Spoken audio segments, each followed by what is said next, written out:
Welcome to the Clear Shots Podcast with Seth Skinner and Jake Jones.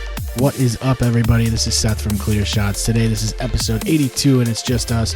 But first, please enjoy the new edit of our theme song.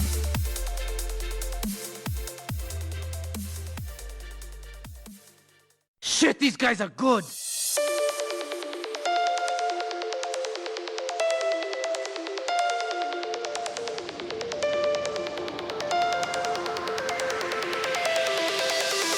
Don't give them clear shots.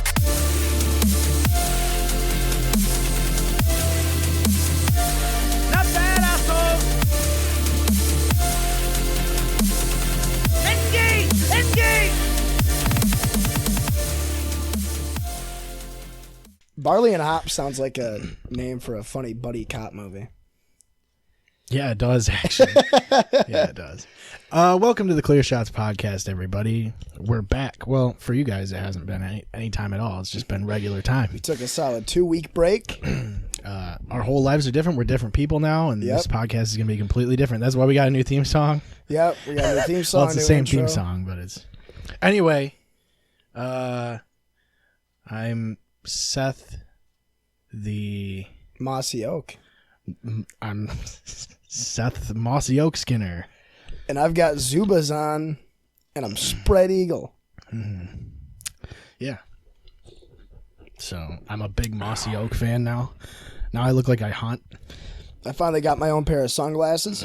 Yeah. And my own pair of Zubas. Mm-hmm. And... I mean, you're really taking a step up, you know? Yeah. It's one of those things. You know, most people don't ever take that step in their life, and it's...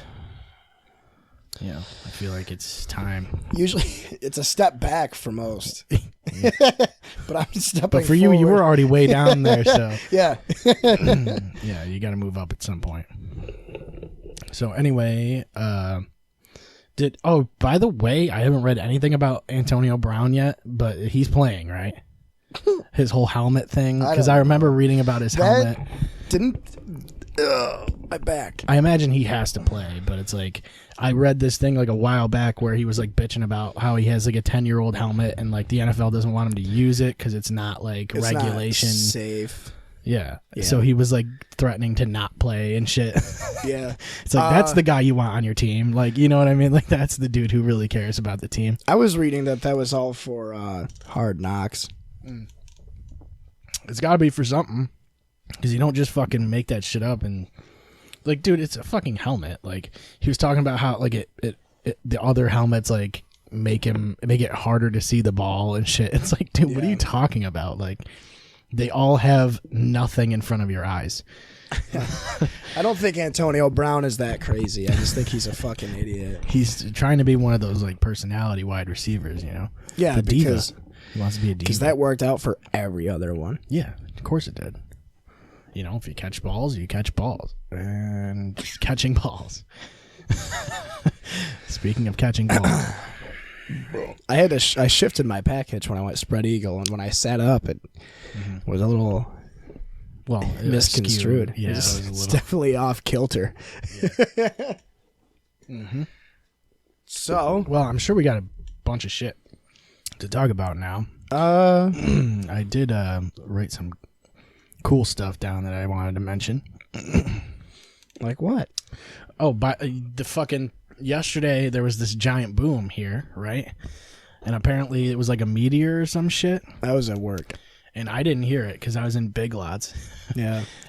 And everybody in like this area heard it. I guess it was like a meteor that like came down above Lake Ontario, which is so weird because like doesn't that shit like get picked up by? I thought we had like satellites and stuff to like tell us about these things that are coming towards the planet. Yeah, we're all supposed to die next year. Did those like not work or? They're like, yeah, that shit happens all the time. We're like, wait a minute, no, it doesn't. Like my house doesn't rumble like all the time. What are you talking about? That shit is so fucking weird though. That shit like just rocks, like space rocks, just hit us once in a while, and we're like, yeah, we're cool. Apparently, we're supposed to be getting hit by a big fucking asteroid. Yeah, well, that's what they say. But they didn't see this little baby one, so how are they going to see that one? Because it's bigger. They can't see shit though, dude. They're obviously blind as fuck. They're like, yeah, it's hurling towards that area with a nuclear power plant. Don't warn anybody. Did it land in our area? Or? It landed like in Lake Ontario, apparently. Like the pieces that made it through the atmosphere. So it only happened to us? I guess. I mean, you can hear it from a long ways away when it hits the atmosphere, but it's like it's gonna fucking burn out. Like most of that shit's gonna burn out as it travels through. Like it's just gonna all set on fire. It's not easy to get through the atmosphere, you know what I mean? Like I've tried it a couple times. No, it's really hot. Like yeah. You know what I mean? Like it starts to get unbearable at a certain point. You kind of just give up. No amount of sunglasses will protect you from the atmosphere. No, you got to wear like multiple pairs of sunglasses. No amount of sunglasses will protect you. I mean, you can last a little while with like 6 or 7 pairs on. It's just a lot of burden for your head trying to keep them on. Yeah. Yeah, it's a rough situation. But anyway, apparently, yeah, there's a whole bunch of fucking places around here. Like up to Syracuse was like feeling it and shit. That's fucking insane. But anyway, it happens all the time. So, oh yeah, there's a new Tool album out, and I listened to it, and I was like, "What is going on with?" Was Tool? it any good? Not really. Really? Because like it's decent, I guess, but I'm not into like I don't know. I felt like it was mostly like atmospheric and like slow. There were parts where they broke into some good shit, but like it felt, I don't know, it just felt boring throughout most of the album, really. I was kind of like interested in checking it out because I don't know. It sent me on a Tool kick where I listened to not the new Tool album, you know? Like, yeah, I don't know. I heard a lot of people weren't happy about it. I heard it was like the Kingdom Hearts 3 of albums. It's like there was no Final Fantasy characters in the Tool album either, right? No, there wasn't. So it was definitely like the Final Fantasy of and everybody album. expected there to be like at least a little bit of like Tidus or Sephiroth or something. Yeah. Well, he had talked about it, like how there's gonna be. Yeah, he was like, he's like, it's mostly about Final Fantasy. It's a Final Fantasy-esque album featuring Incubus.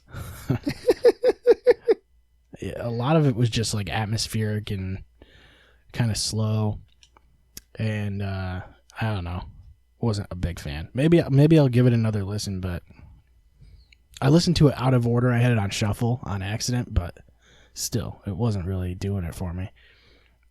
I just miss like the old, I don't know, like Tool was nasty, so like, and I don't know, I feel like they don't need to do that atmospheric stuff. You know what band had a total, like, tonal shift after hiatus was the Chili Peppers. Did you ever listen to a lot of the Chili Peppers?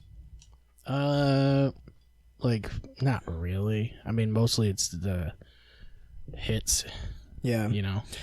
There was a really big gap between Stadium Arcadium and I'm With You. I want to say it was, I mean, it wasn't as big as Tools. It was like a 7, 8, 9-year gap, maybe. Maybe I'm wrong. Maybe it wasn't even that long. That's a pretty big gap. But I'm With You, like Stadium Arcadium has like Danny California, She's Only 18, stuff like that. And I'm With You had like very strange rhythms. No John Frusciante, so the guitar playing wasn't that good. Actually, you know who's even a better example is Metallica with Death Magnetic. Yeah. But I loved Death Magnetic. Yeah, like the thing is, it's still Metallica though. Like you can still. So with Tool's new album, it just doesn't feel like Tool. I mean, no, not really. Most of it doesn't. I think at least. Like there's definitely parts where you're like, oh fuck, this is definitely Tool. Like there's parts where they go hard and like they're kind of that weird like offbeat style that Tool always has been. Yeah. But like there's a lot of fucking shit that's down tempo. Yeah, like not just slow but like just filler, it feels like. I didn't look much into the lyrics either, but this kid I work with is like Tool's his favorite band, so he was talking about how he just didn't like the lyricism and shit in it and wasn't big on it. And from what I've heard, a lot of people who are Tool fans don't like it that much. But I mean, also Tool fans, like if you're a Tool fan, they're your favorite band. Like there's not really an in between. Like there's people that dig Tool and listen to them and once in a while or whatever. But if you're a Tool fan, you're fucking hardcore a Tool fan. Like that's just how it is. And my phone is on, so whoever's listening and heard that bing, that's not you.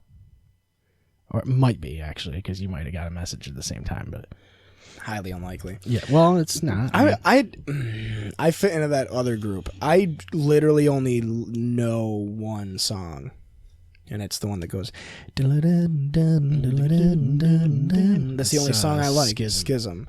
It's the only song I like by Tool. Yeah, well, it's a good song. I like The Pot. I like. There's a couple off that same album that Schism is on. Parabola is good. Yeah. Lateralis. I think it's called 10,000 Days or something. The album is.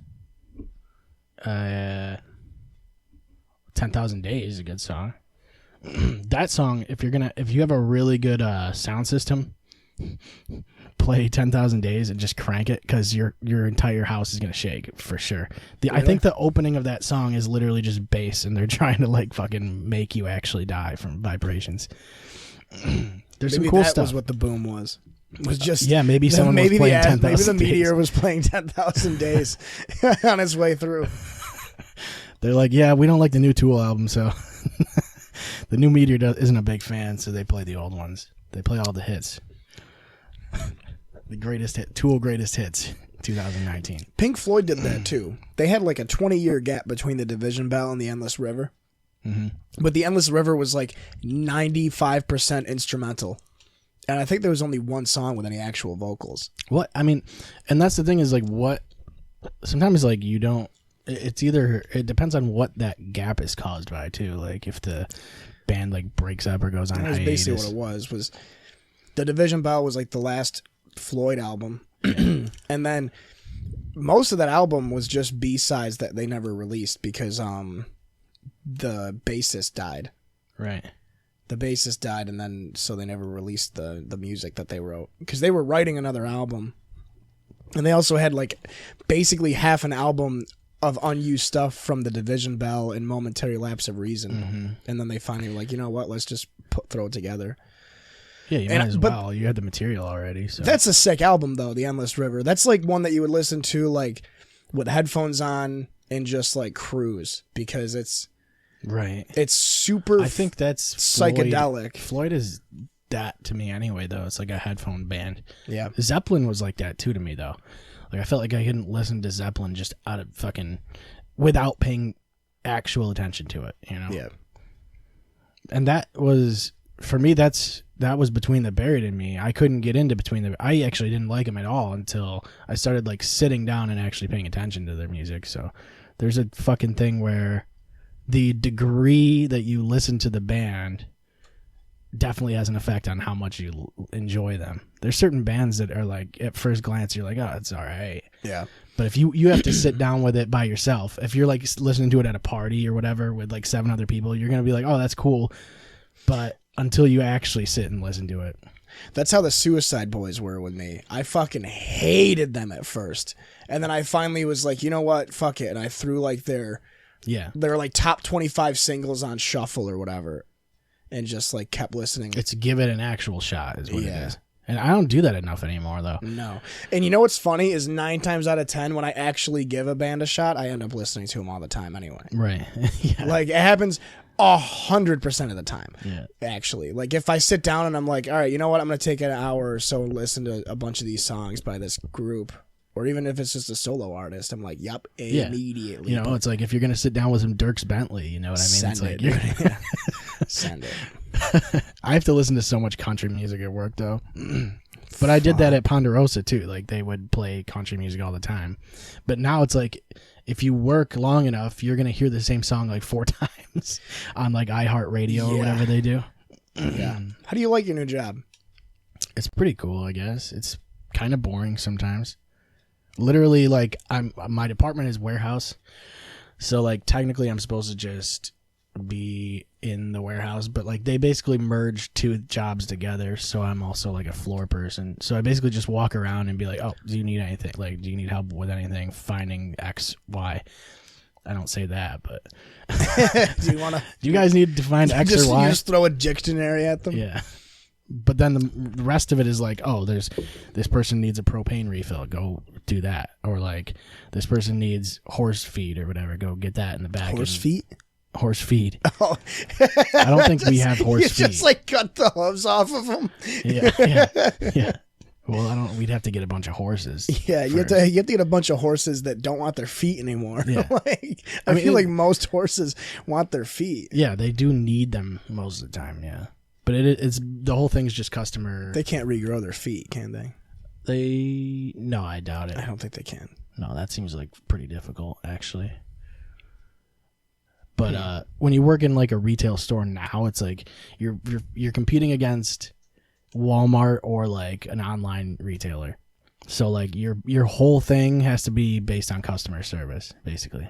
Dude, I had a wicked good time when I was there the other day because that guy that was in with the animals was like super in depth about everything. Was it the guy with the beard? Yeah, all the tattoos. I like him. He owns like 11 snakes.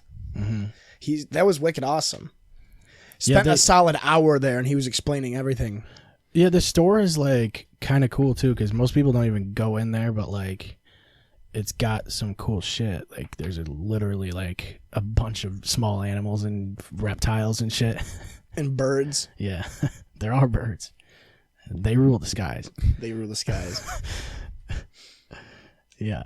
Like sometimes when I get bored, I just go look at the reptiles because my buddy Jake works there, so I can just go, look at rabbits for a minute or whatever. Kill some time looking at rabbits. They got ferrets, so Yeah, I saw the ferret. Those are the big ones. Mm-hmm. Yeah, I wouldn't pay $150 for a ferret though. I think they're like 130 or some shit. They're expensive, but they're cool. They're kind of cool, I guess. Yeah, but anyway, it's all right. Word. It's a lot of walking around basically. Yep, that's how mine is. Yeah. I just started a new job 2 weeks ago. It was my first day was actually the last podcast we did. It was literally 2 weeks ago today. It's pretty solid. I'm enjoying it. I think to me it's like living or like working in a like emergency room would fucking take a toll on me mentally, I think. You'd be surprised, dude. It's actually wicked. You've seen Scrubs, obviously. Right. Imagine just that.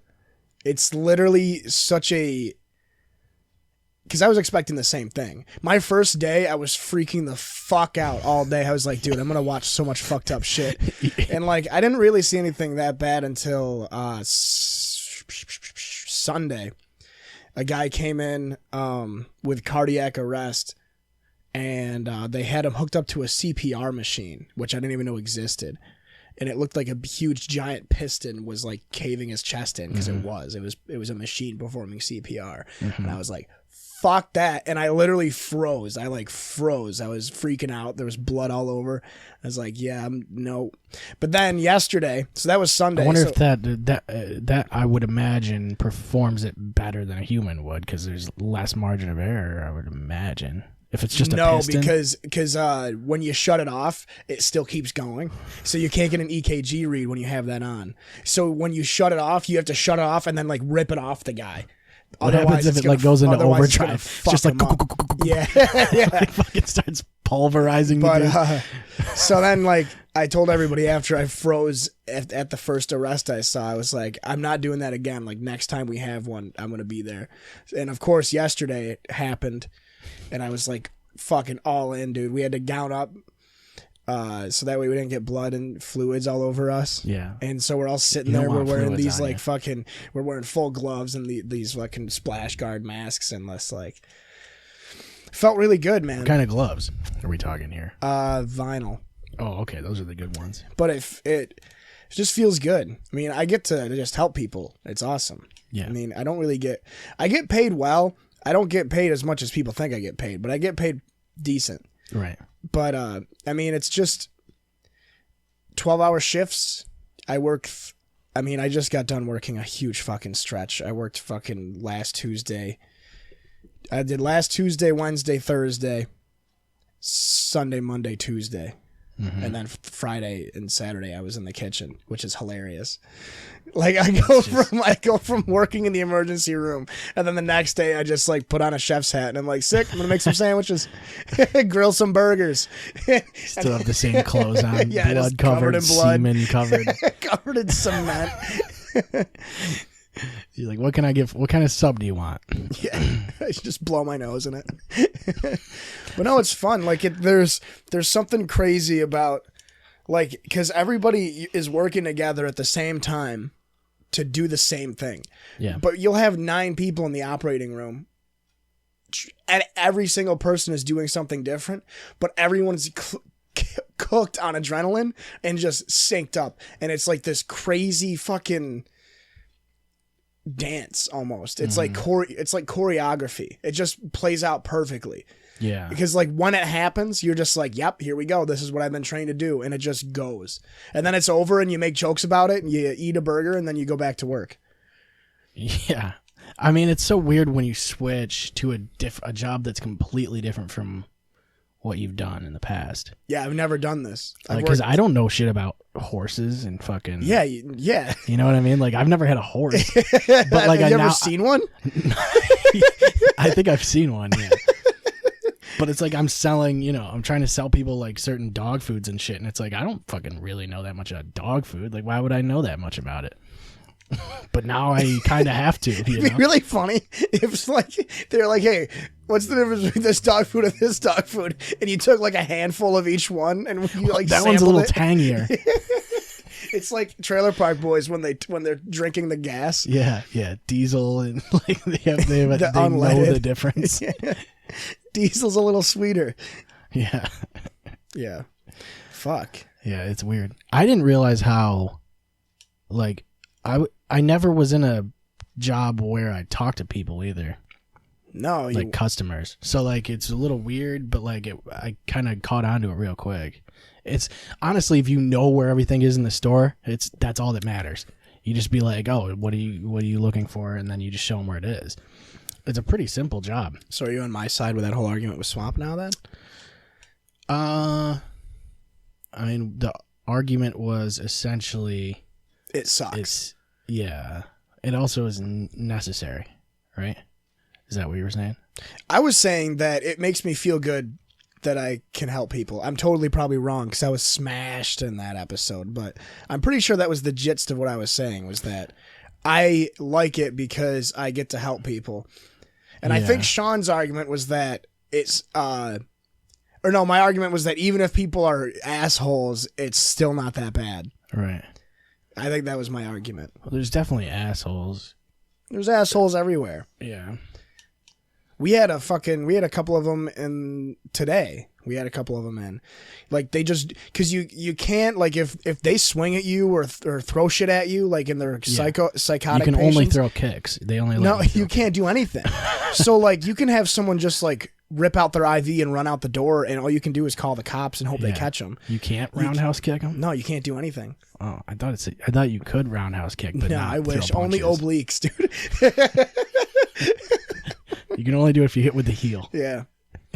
But yeah, and I'm sure you probably dealt with some shitty people, but I feel like most of the people that are shopping at Country Max are probably like humble. Most of them, yeah. And some of them call you partner because they're like farmers. Yeah. And that is cool. You want a guy to call you like the partner. people that are going into Country Max are probably also like, because you guys sell a lot of animal and farm and equipment, like redneck blue collar stuff. Yeah. Most blue collar people, contrary to popular belief, are pretty nice people. Plus you're white, so you have that going for you. Yeah, that's true. A lot of people compliment me on being white. They're like, hey, thank God we got a white boy. How you doing, partner? Need to find me some whips. Our job is to like bring shit out to people, but like a lot of times they're like, nah, don't worry about it. Like we can do it. But like we're like, no, dude, like, are you sure? They're like, we got this. And then 6 identical 24-year-old sons get out of the car and carry it to the truck. I had this fucking Asian couple come back and they bought like a ton, literally like 1 ton of literally like fertilizer. It was just manure. Like A ton? Yeah, a ton, an actual ton. So we had to lift these bags like individually. They're like 40-pound bags each. So we're lifting just poop. It's bags? fucking hilarious. And there were like these Asian people, and the lady was like trying to get like deals on everything out in the yard, because any of the bags that she saw that were ripped, she was like, I'll give you $1 for that or whatever. And it's like, no, we can just tape those up and fucking sell them to people still. Like, but she was trying to get a deal out of everything. And the other dude was standing like watching, and he like let out this wicked long fart. And like, dude, it was like 12 seconds long and no one acknowledged it. Like, I was sitting there like about to pick some shit up, literally, and he's fucking like letting out a wicked long fart. And I kind of looked at him for a second, and then I looked away because I didn't want him to know that I heard it. It was so fucking awkward. But there were just people that they don't care. Like, it was cool though. No. They were just kind of minding their own business. They're like, we're loading up our fucking SUV with a bunch of poop. Like, it's gonna smell bad, but we gotta do it. You know, we got chickens or whatever. You know, we got some plants to feed. It's the way she goes, man. It's weird. Just fucking.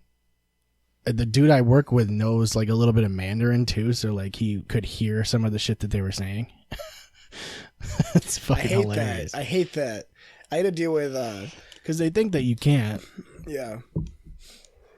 I had to deal with a Spanish family the other day, and I had to check 9 family members in to maternity because one of them was like, one of their family members was having a baby, so I had to check 9 of them in because of course I had to. Yeah.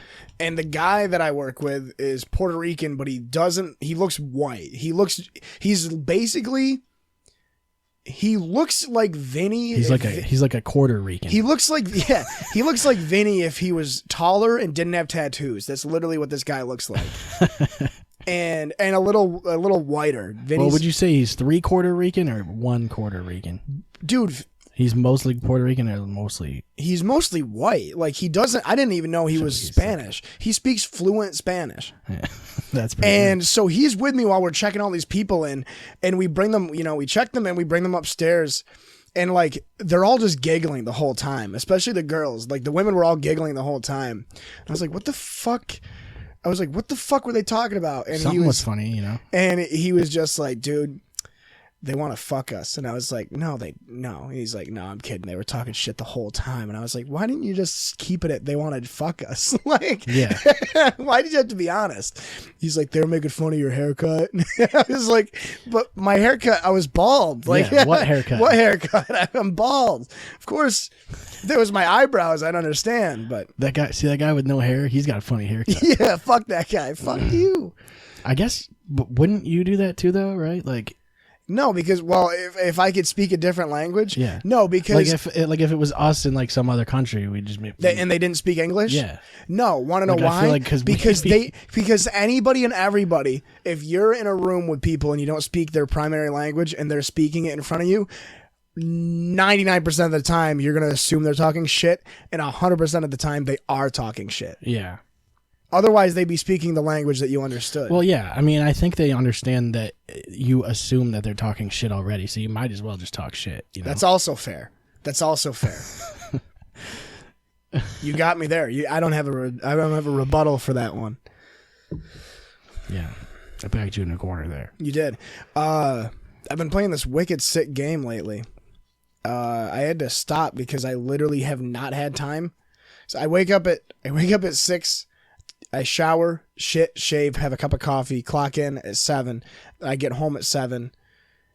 Shit, shower, have a cup of chamomile tea, eat dinner, and go to bed by like 8:30. But I've been playing this game. You ever play Civilization? Yeah. So there's this game on Game Pass called Stellaris. Check it out. I thought you were gonna say, I thought you were gonna say City Skylines because that's a similar game too. But it's like it's made by the same company. Is it? Yeah, City Skylines and Stellaris are the same company. I can't get I can't play City Skylines anymore because it makes me sit there for way too long. Like, well, try Stellaris because it does the same thing, but it's way cooler because you create an empire and it's basically Civilization, but the whole galaxy. Yeah. But you start your empire from scratch. You pick you pick the planet you live on, you pick your religion, your politics, your species, your history, the way your military is made up, everything. You pick it all out. And then you just go.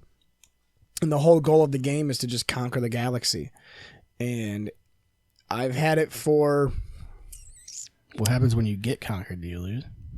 I haven't even finished a game yet. I haven't won nor lost a game yet. I mean, it takes a while.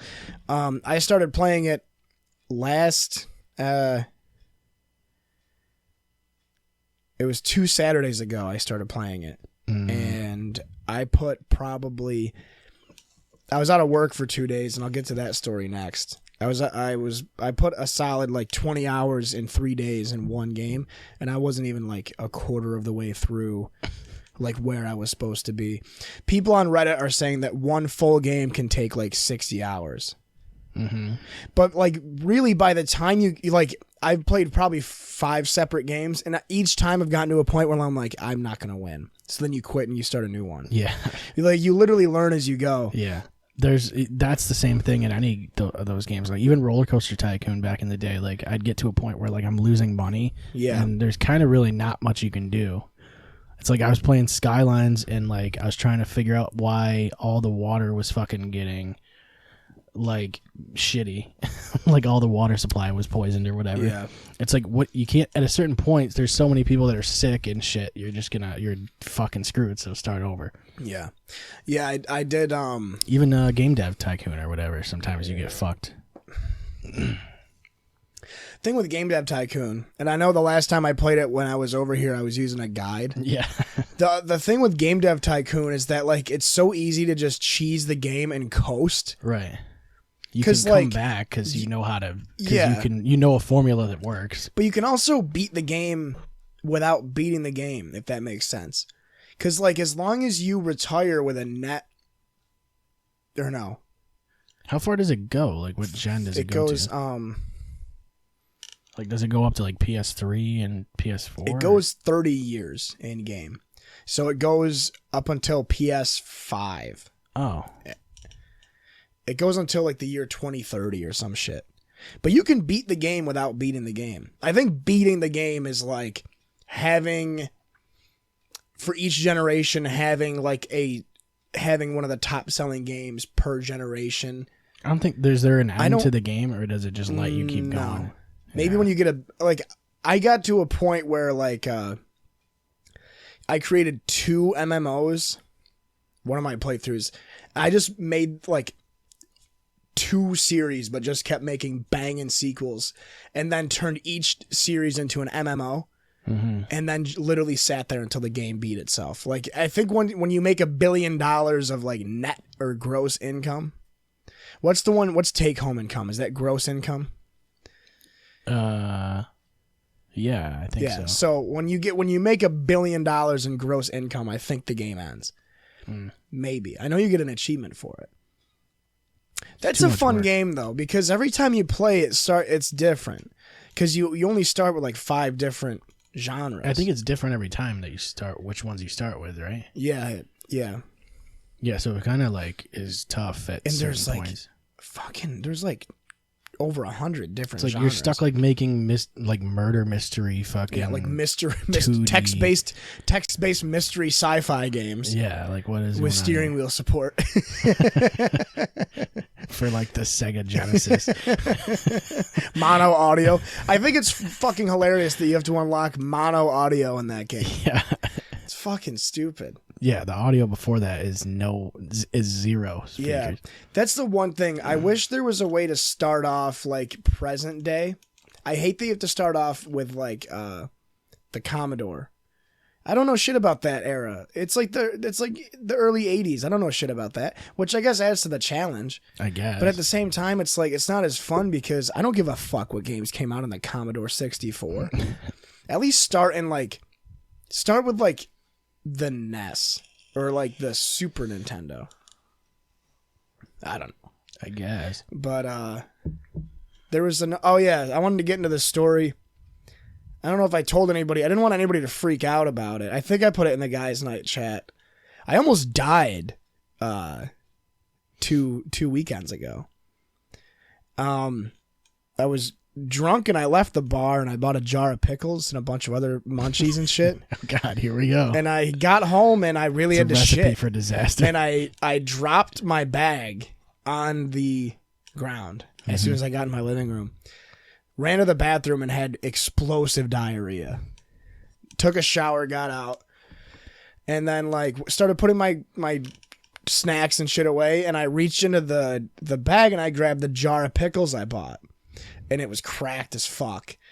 And I was like, well, shit, it's a good thing I have a whole nother jar of pickles. Like an empty jar for pickles, rather, because I eat a lot of pickles. Yeah.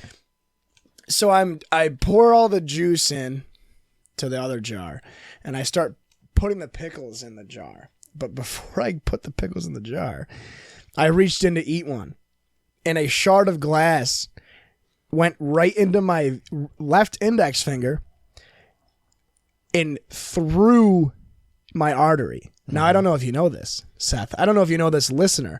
One of your main arteries is actually in your left index finger, and I completely punctured it. Yeah, you're not supposed to do that. No, you're not supposed to do that. So I didn't realize this at the time, but I was in trouble. Yeah. So I did what any person that was intoxicated and newly trained in the medical field would do. And I took a zip tie, tied off my finger, put gauze around the cut, and taped that off. I was like, you know what? Fuck it. I'm good to go.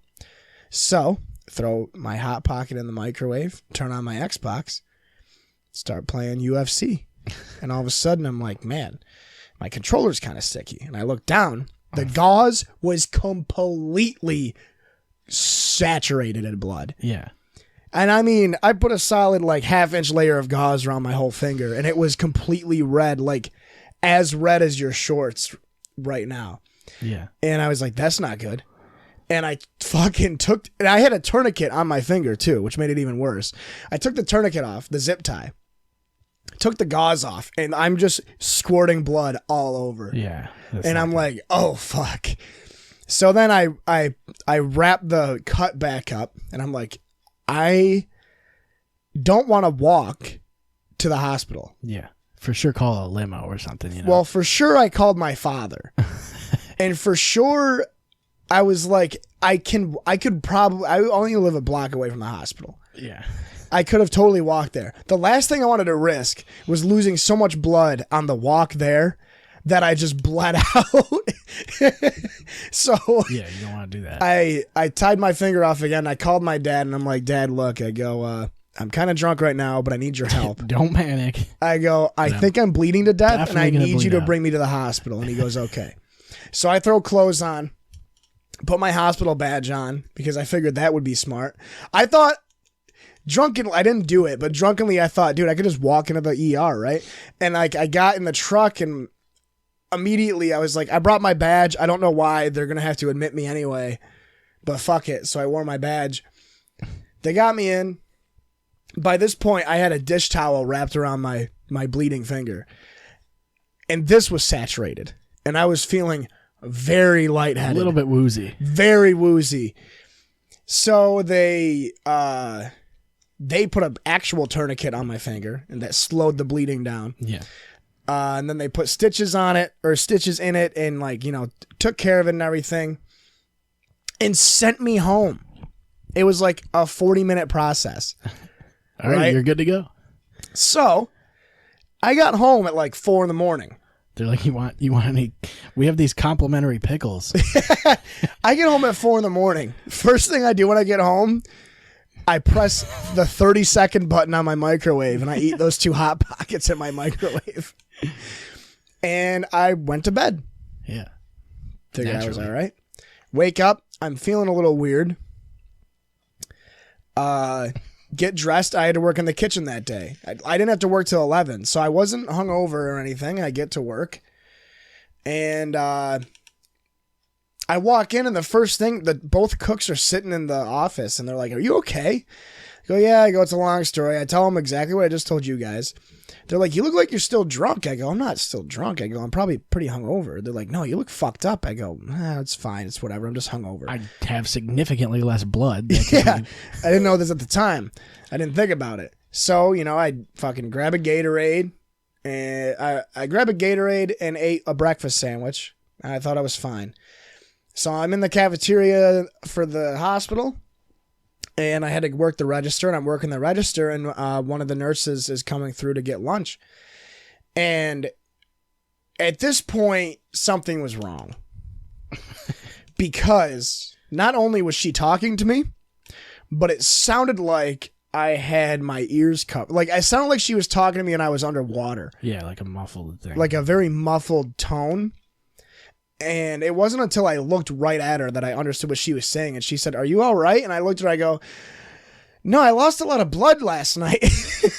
She goes, do you need help? I go, yeah, I think so. So she had to walk me all the way down to the emergency room, which is where I work on the other days. It's like, what the fuck's going on? And I was like, I was here a few hours ago, and I literally, at that point, I couldn't even speak. They laid me down in bed, drew blood, took my vitals and everything. I lost so much blood that it was as if I donated blood twice in one sitting. I don't know how much blood that is, but that's what they told me, because as soon as they started saying numbers, I was lost. Yeah. So it was pretty sweet.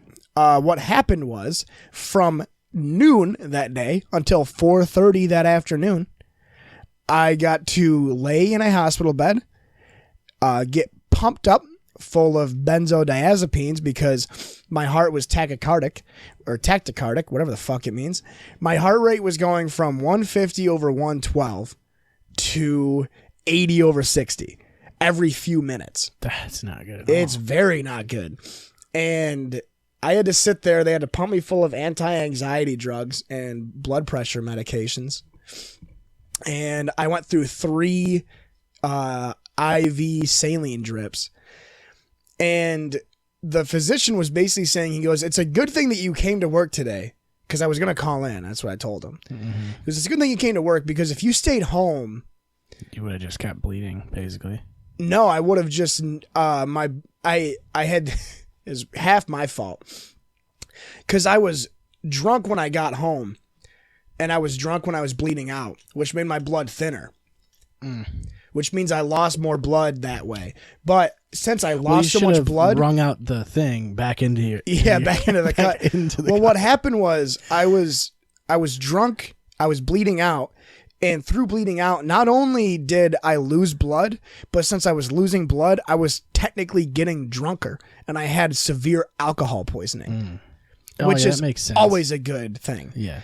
And so we're sitting there, and I had no idea. And the guy's like, you're just trying to replace the blood with alcohol, you know? Yeah. The physician's like, you have alcohol in your system still. He goes, when did you stop drinking? I was like, I stopped drinking at like midnight. It's like 2 PM at this point. But I lost so much blood that my body couldn't filter the booze out. It was a fucking mess, dude. It was like, oh shit, I cut myself. Pour straight like proper 12 all over it, and punch a senior citizen. No, it was really scary, man. It was freaky. I mean, I've never been hooked up to an IV before. I've never been admitted to a hospital before. Mm-hmm. And like, I was nervous because I work there, so I know how the steps go. You know, like you start off with the technician, then you go to like the RN, and then you go to like the senior RN, and then you go to the physician's aide, then you go to the levels of. Well, maybe it was all like it was like a triage. Maybe it was like an initiation thing. Like, yeah. Oh yeah. Like it was just a test. It's like a triage. So like the more serious it is, the more different people have to come see you. And as soon as I got somebody that came in that was a doctor, I was like, what's going on? They're like, do you have any heart problems? I go, no. They're like, do you smoke cigarettes? I go, yeah. They're like, okay, well that rules that out. I go, rules what out? They're like, we'll be back. And I'm like, what's going on? Am I gonna die? It was fucking scary, dude. It was really scary over something like, I can't. Do you have Band-Aids at your house? Here. Because I can show you my stitches. Well, I don't know if I want to see. It's literally one stitch. Oh, it's just a big one? Yeah. like a Lilo and Stitch, like a big. Do you have Band-Aids in your bathroom downstairs? Probably. All right. Well, let me. I mean, I don't know if I want to see your Stitch though. He's going to get Band-Aids. I remember well, it's just me and you guys now, so I remember I cut myself like forever ago on accident, like when I was in middle school, and I didn't understand. Like, you don't really understand how bad it is until like they tell you, basically. So like I had apparently missed a main artery, but not by much. So like you don't really recognize the severity of it until like a medical professional diagnoses and explains it to you. What's that? Like when I cut myself in middle school, like I didn't know how bad it was until it was explained to me, like that I had just missed an artery. You know what I mean? Like they you are covered in that. But like you don't recognize how bad it is. It's like, oh, I've cut myself a million times. Like, like, oh, I've gotten paper cuts. Like, so it's not that bad. But then when they tell you that you were pretty close to dying, that was the scary thing. And the thing that scared me the most was like, first he was chastising me for drinking that much, and I even told him I got drunk. I go, but I still had work in the morning, so I didn't get wasted. I had 6 beers. That's it. Yeah, I just got entirely trashed. So I had 6 beers throughout the night. So yeah, it was a marathon thing. It wasn't like 6 sprint. beers in 4 hours is not that bad at all. That's what I mean. You weren't sprinting. Yeah, and I was pretty. I thought I was sober when it happened. My BAC was probably ridiculous, though. Like, admittedly, like, but still. Well, especially with like the amount of blood displacement. Yeah, that was the issue. That was the big issue. But yeah, that's literally how small the cut was.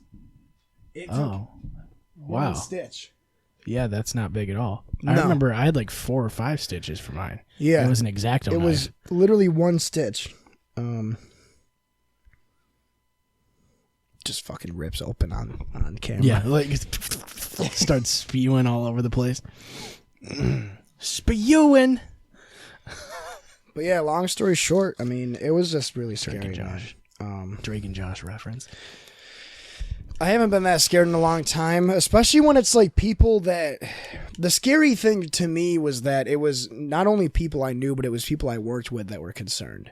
Yeah. Well, maybe they because at that point, like, I knew basic stuff.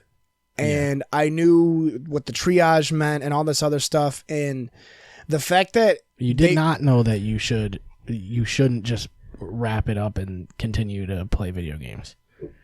No. But if I had known, I didn't know I ruptured an artery or punctured an artery until I got there. Yeah. Like if you get a piece of glass in your finger. That's what I mean. Like, you're not going to think about it like that. Yeah. That's obviously, if I knew right away, I would have gone right to the ER. If I went to the ER right away, I probably would have been fine. Yeah, maybe. You definitely would have been I wouldn't have lost that much blood. For sure, yeah. Yeah.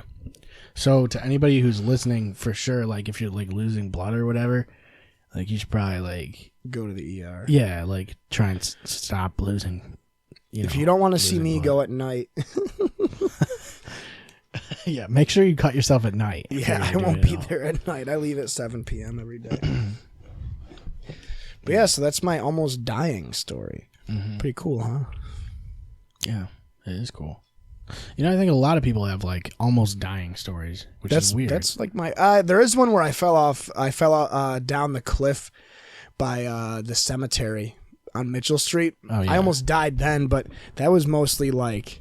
Well, don't do that. I was drunk. I was really drunk. It seems like all these things have alcohol involved in them. All of your almost dying. Yeah. It's a trend.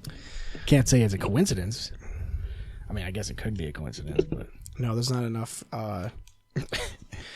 evidence. There has to be a certain amount of occurrences for it to be coincidental. I mean, And the third time I almost died was when I tried to kill myself. So that's only like 2/3 of the time. Yeah, but that's like you trying to die. So Yeah, exactly. That's a different thing. Yeah, that's like a net positive, isn't it? Like, Well, I mean, I guess. It's almost it's a gross positive. I almost died twice. It's a gross positive. I almost died twice on accident and then didn't die once on purpose. So that's an overall pretty good time. That's a W right there. Yeah, I'll take it. I'll take what I can get. Yeah, what are you gonna do? You know, it's like a walk-off home run in the ninth. Yeah. I mean, I don't know. Do I regret it? Not really. No, I would definitely cut myself with the pickle jar again, you know? It was the an opportunity accident. arises. It was an accident, and I ended up fine. I lost a lot of blood, but I was fine. Did you keep the jar? Yeah, I still have the jar. Did it have your artery? It all has over my it? blood all over Yeah, it. that's cool. I still have the jar and all the pieces of glass Yeah, too. for sure keep And I ate that. all those You pickles. should frame that shit, like put it in a display. It's on my fucking coffee table. Yeah. People need to know, dude. But yeah, I don't know. Like people are like, that was so stupid. It's like, yeah, it was stupid, but like that could happen to anybody. So you reached into the jar and went to grab like the last pickle or something? Is that what you were saying? Yeah. You couldn't have like shook the jar and got the pickle out? I didn't think there was like okay. Now the glass is broken because I fucking broke it. Like I broke it completely. But it literally just looked like there was a crack in the jar. So I didn't think anything of it. I didn't know there was a piece of glass sticking out from the crack. It just looked like the jar was cracked. Mm-hmm. Yeah, well, for sure glass is not cool when it's broken, you know? I'm not a big fan of broken Like glass. the thing that pisses me off is that people are like, oh, you were drinking, so that's what happened. It's like, no, I was eating pickles, so that's it's not even that. It's the fact that even sober, I'm thinking, oh, that's just a crack in the jar. Yeah. It's fine. It's a cautionary tale. The jar stayed intact until I broke it on purpose because I was mad. Yeah. Like, you should sue the pickle company, it dude. was like, see this glass? If there was just a crack from like here to here, that's all it looked like. Was just a crack in the glass. I didn't think there was shards of glass in it. Yeah. You know? Whatever. Like, fuck it. Yeah. Oh, that's a good point. Well, anyway, you made it through, you know? You're still with us, so. Yeah. And I'm still drinking, and I'm still eating pickles. You made it. You're still eating pickles. You're still getting the jars. You know what I mean? No, from now on, you got to buy them in plastic jars. No, fuck that. It's just retarded. I don't have good you luck. You can't get the Vlasic anymore, dude. I don't have good luck. It was Vlasic too. Kosher dill spears. Well, that's top I don't of have. line. Yeah, they are. I don't have luck with anything green. I remember the time where I fucked up my whole digestive tract because I ate a bunch of kale. I think I told that story. I shat myself. Mm-hmm. I ate like it was Kale. like 3 or 4 days worth of fiber in one sitting. And I was backed up for like a couple days. And then when I did shit, it was just straight liquid green for like a day and a half. Yeah, that's not good. My doctor thought I had C. diff. But it was just a bunch of kale. Yeah, it'll do that to you, man. Did you know that kale is actually wicked bad for you? So is cabbage. It fucks up your thyroid. It doesn't seem like you would. I don't know. I wouldn't eat. I probably wouldn't just sit there and eat kale anyway, realistically. Anyway, yeah. Now that that's out of the way. Welcome back to the world. Thanks. Yeah. Glad you didn't die. You're the first person that said that. You're literally the first person that said that. Everybody else was like, fucking drat. Darn. Son of a bitch. Oh, shit. So I watched the AEW event the other night. How was that? It was really good. It was called All Out, and I think it was their last pay-per-view before they do their TNT deal, which I think starts next month. I think it's October 1st or 2nd. 2nd, I think, is the first day. And Chris Jericho is the inaugural AEW World Heavyweight Champion. Sick. I think they call it World Heavyweight Championship. I don't remember.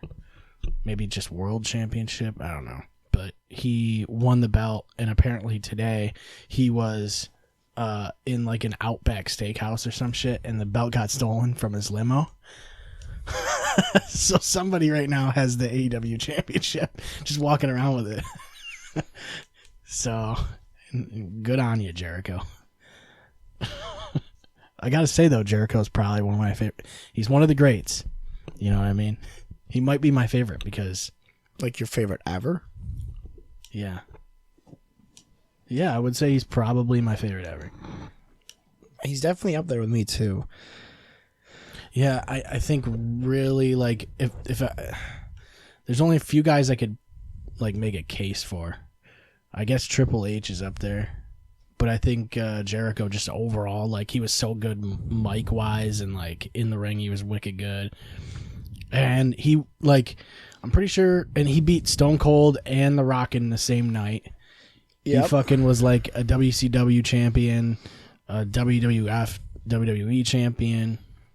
I think he's got a big hog. NJPW, he's done work in Japan. Like, the dude fucking has done everything. Like, there's not really anything he hasn't done. Like, think of an accolade and he's pretty much done it. Intercontinental champion like fucking 13 times or some stupid shit. He's from Winnipeg. Yeah. I don't remember how many times he's held the Intercontinental title. I need to find out, though. Intercontinental. I remember reading it, and I think he's like the... Like, I want to say he's got the most Intercontinental Championship wins. He does have the most. List of WWE Intercontinental Champions. Shinsuke Nakamura holds it right now. This is a shit Wikipedia page. Oh my god. Pat Patterson was the first. Wow. 1979. In Brazil. Randy Savage held it. Dude, the Intercontinental title was awesome. There's so many fucking awesome names that had it too. Honky Tonk Man. Ultimate Warrior. Rick Rude. Mr. Perfect. Bret Hart. Roddy Piper. British Bulldog. Shawn Michaels. Razor Ramon. Diesel. Jeff Jarrett. It was like it used to be. Goldust had it. Ahmed Johnson. Holy shit. Triple H had it. Stone Cold had it. Owen Hart had it. The Rock. Val Venus. Edge. D'Lo. Dude, fucking everybody held that belt. But the reason I liked what they used to do with the Intercontinental title was because like they used to use it to build guys, and they don't do that anymore. It's like now it's just like an extra. It's like the second tier belt. You know? Yeah, that's the thing that the sucks. U.S. title's like that too, though. Yeah. I remember when I was younger, the Intercontinental title was basically the title that was given to the next guy up. Yeah. And now it seems like it's given to the next guy down. Yeah. Or even just like a lateral move. Well, recently Balor had it a couple times, I think. Yeah.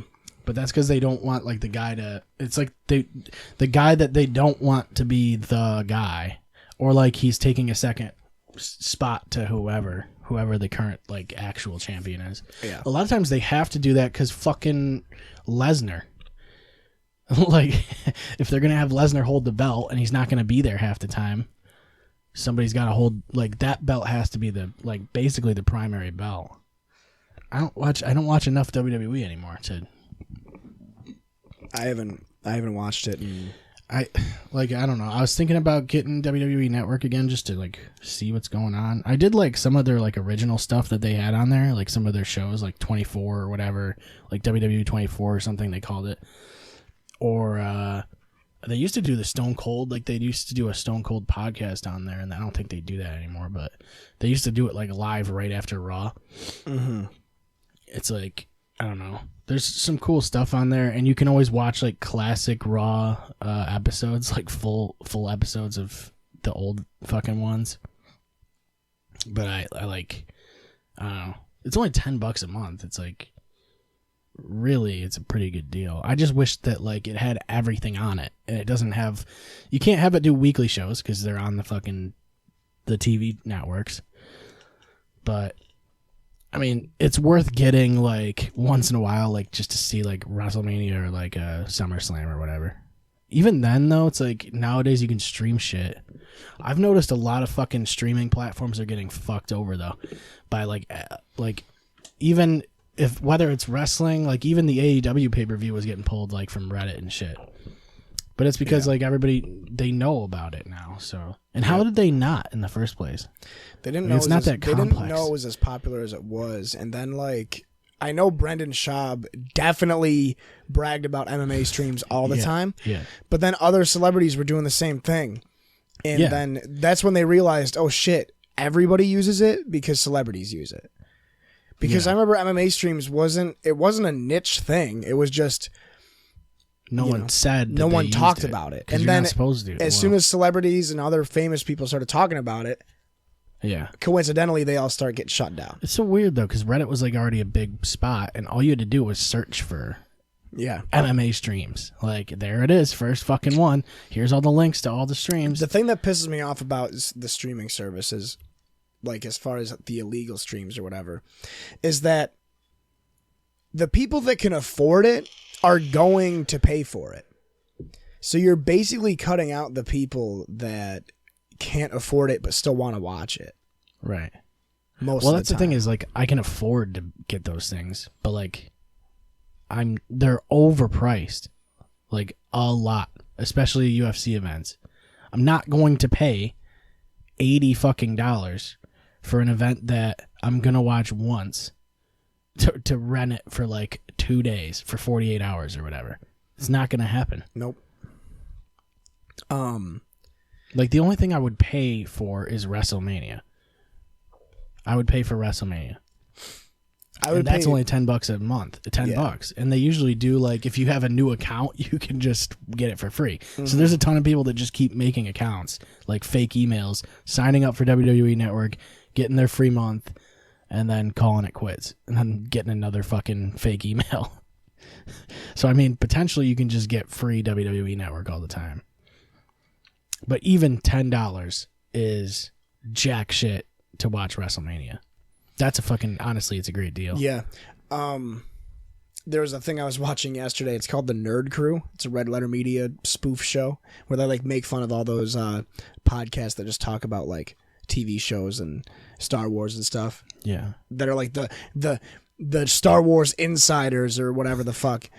I don't know how people can get have that much content to go do a whole podcast about it. They were making fun of how many streaming services there are. And how well it's only going to be there's only going to be more. Yeah, that's basically how it is. They were talking about how, in a very sarcastic way, that basically by the end of next year, every single network and big multimedia company is going to have their own independent streaming service. Mm-hmm.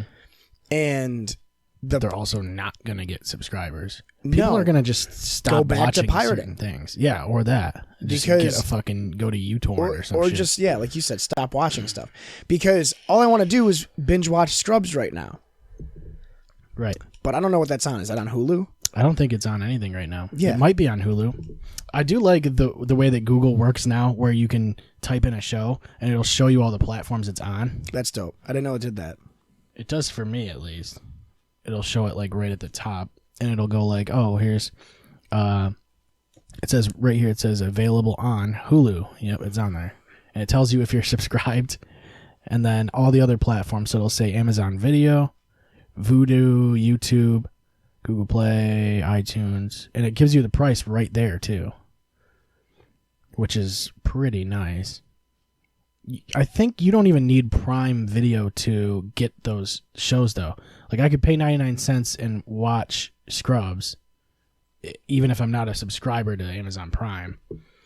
I don't know if it's 99 cents an episode or whatever, because back in the day on iTunes, you could buy episodes of TV shows for 99 cents a piece, or, like, buy a song for, like, 99 cents.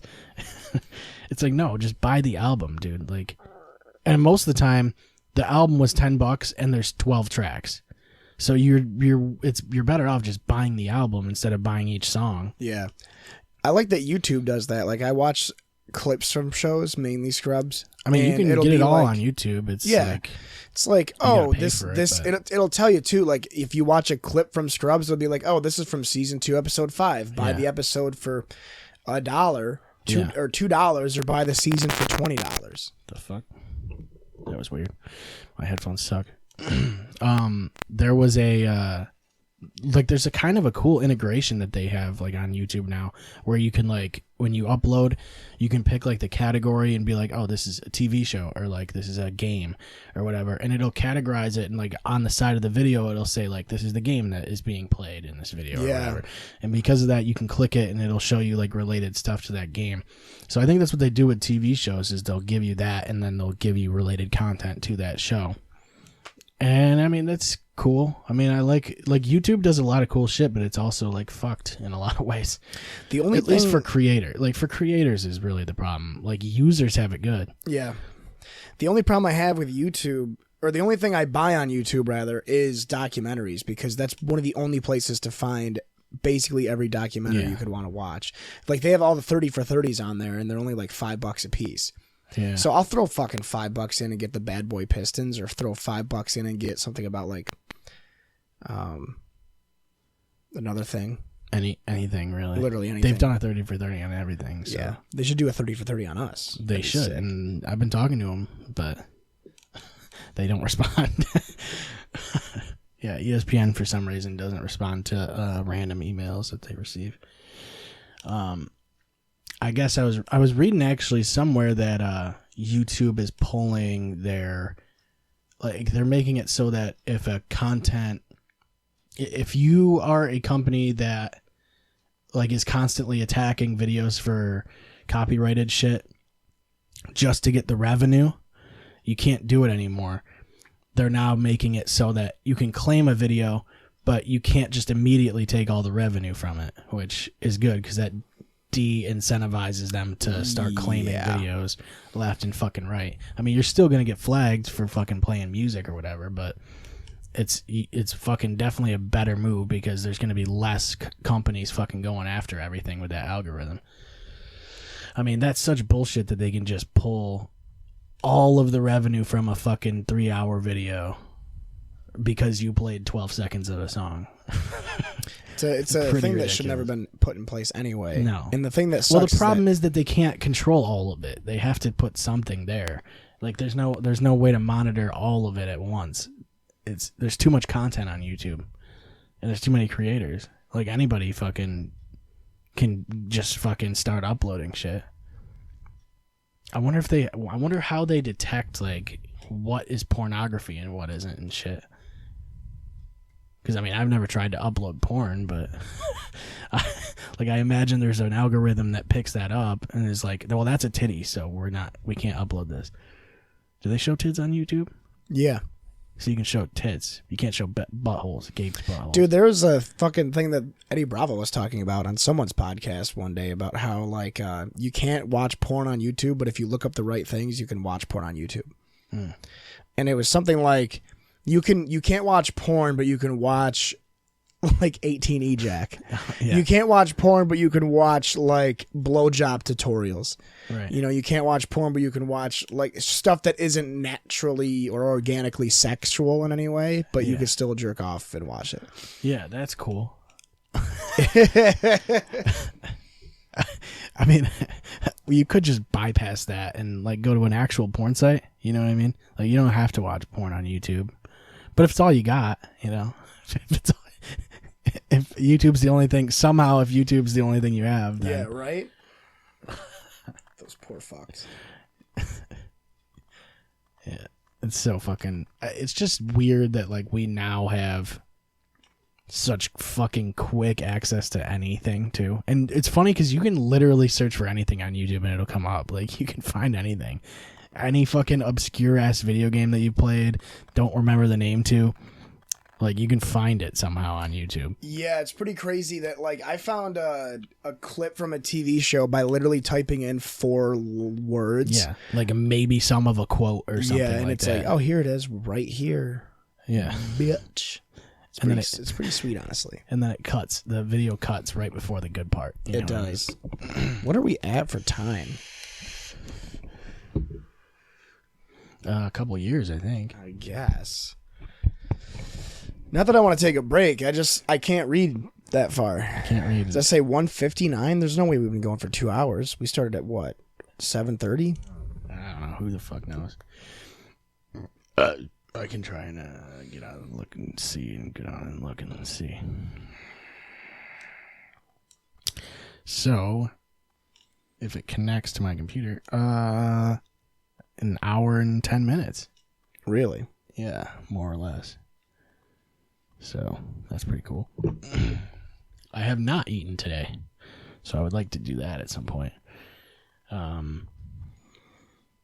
But yeah, YouTube's crazy. I'm trying to find other things to talk about. Dude, I was looking up like the old fucking Madden games the other day because I couldn't remember what the first one I played was. Like, and I was like looking up like IGN reviews and shit. And like I watched them like in sequence too, and I was like, well, they didn't add anything this year. They didn't add anything the year after. Like, oh, they added a new franchise mode screen. Like, pretty awesome. And I still bought Madden 20. I actually kind of don't mind it. It moves, the like player movement is a lot better. Like there's no like fucking weird cuts. Like it doesn't take them 4 seconds to change directions and shit now. Like you can actually at least fucking move. Like the locomotion's better. The animations are a little bit better. Still, you're fucking seeing the same fucking tackles and shit. But I got it for $40. I was like, whatever. Better than fucking, I'm not gonna pay $60 for it. I only play Madden, fucking the show, and Destiny. So like, as far as I'm concerned, like $60 a year isn't that big of a deal. And it's $60 a year for Destiny, basically. Although I actually pay probably like $80 for all the extra content, but still, if I'm only gonna play those games, whatever. Yeah, I still haven't gotten Madden 20 yet. I'm probably going to eventually. Yeah.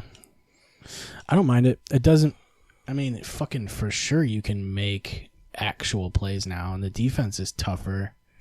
I noticed that it does get harder every year.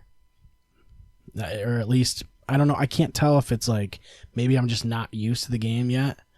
But every time I pick it up, like, it's definitely more difficult to do certain things. Mm-hmm. Like, it's tougher to fit throws in. You can control passes a lot better now. But that fucking face of the franchise mode is so fucking stupid. Like, you play the 2 college games. You pick, like, you start off, you pick a college that you're going to go to. And then you pick, I think you even pick your opponents for the 2 games. Really? Mm-hmm. There's, like, a scene where you're, like, in like the fucking back area of like one of the stadiums, and like a reporter's like, oh, blah blah blah, what are you here for?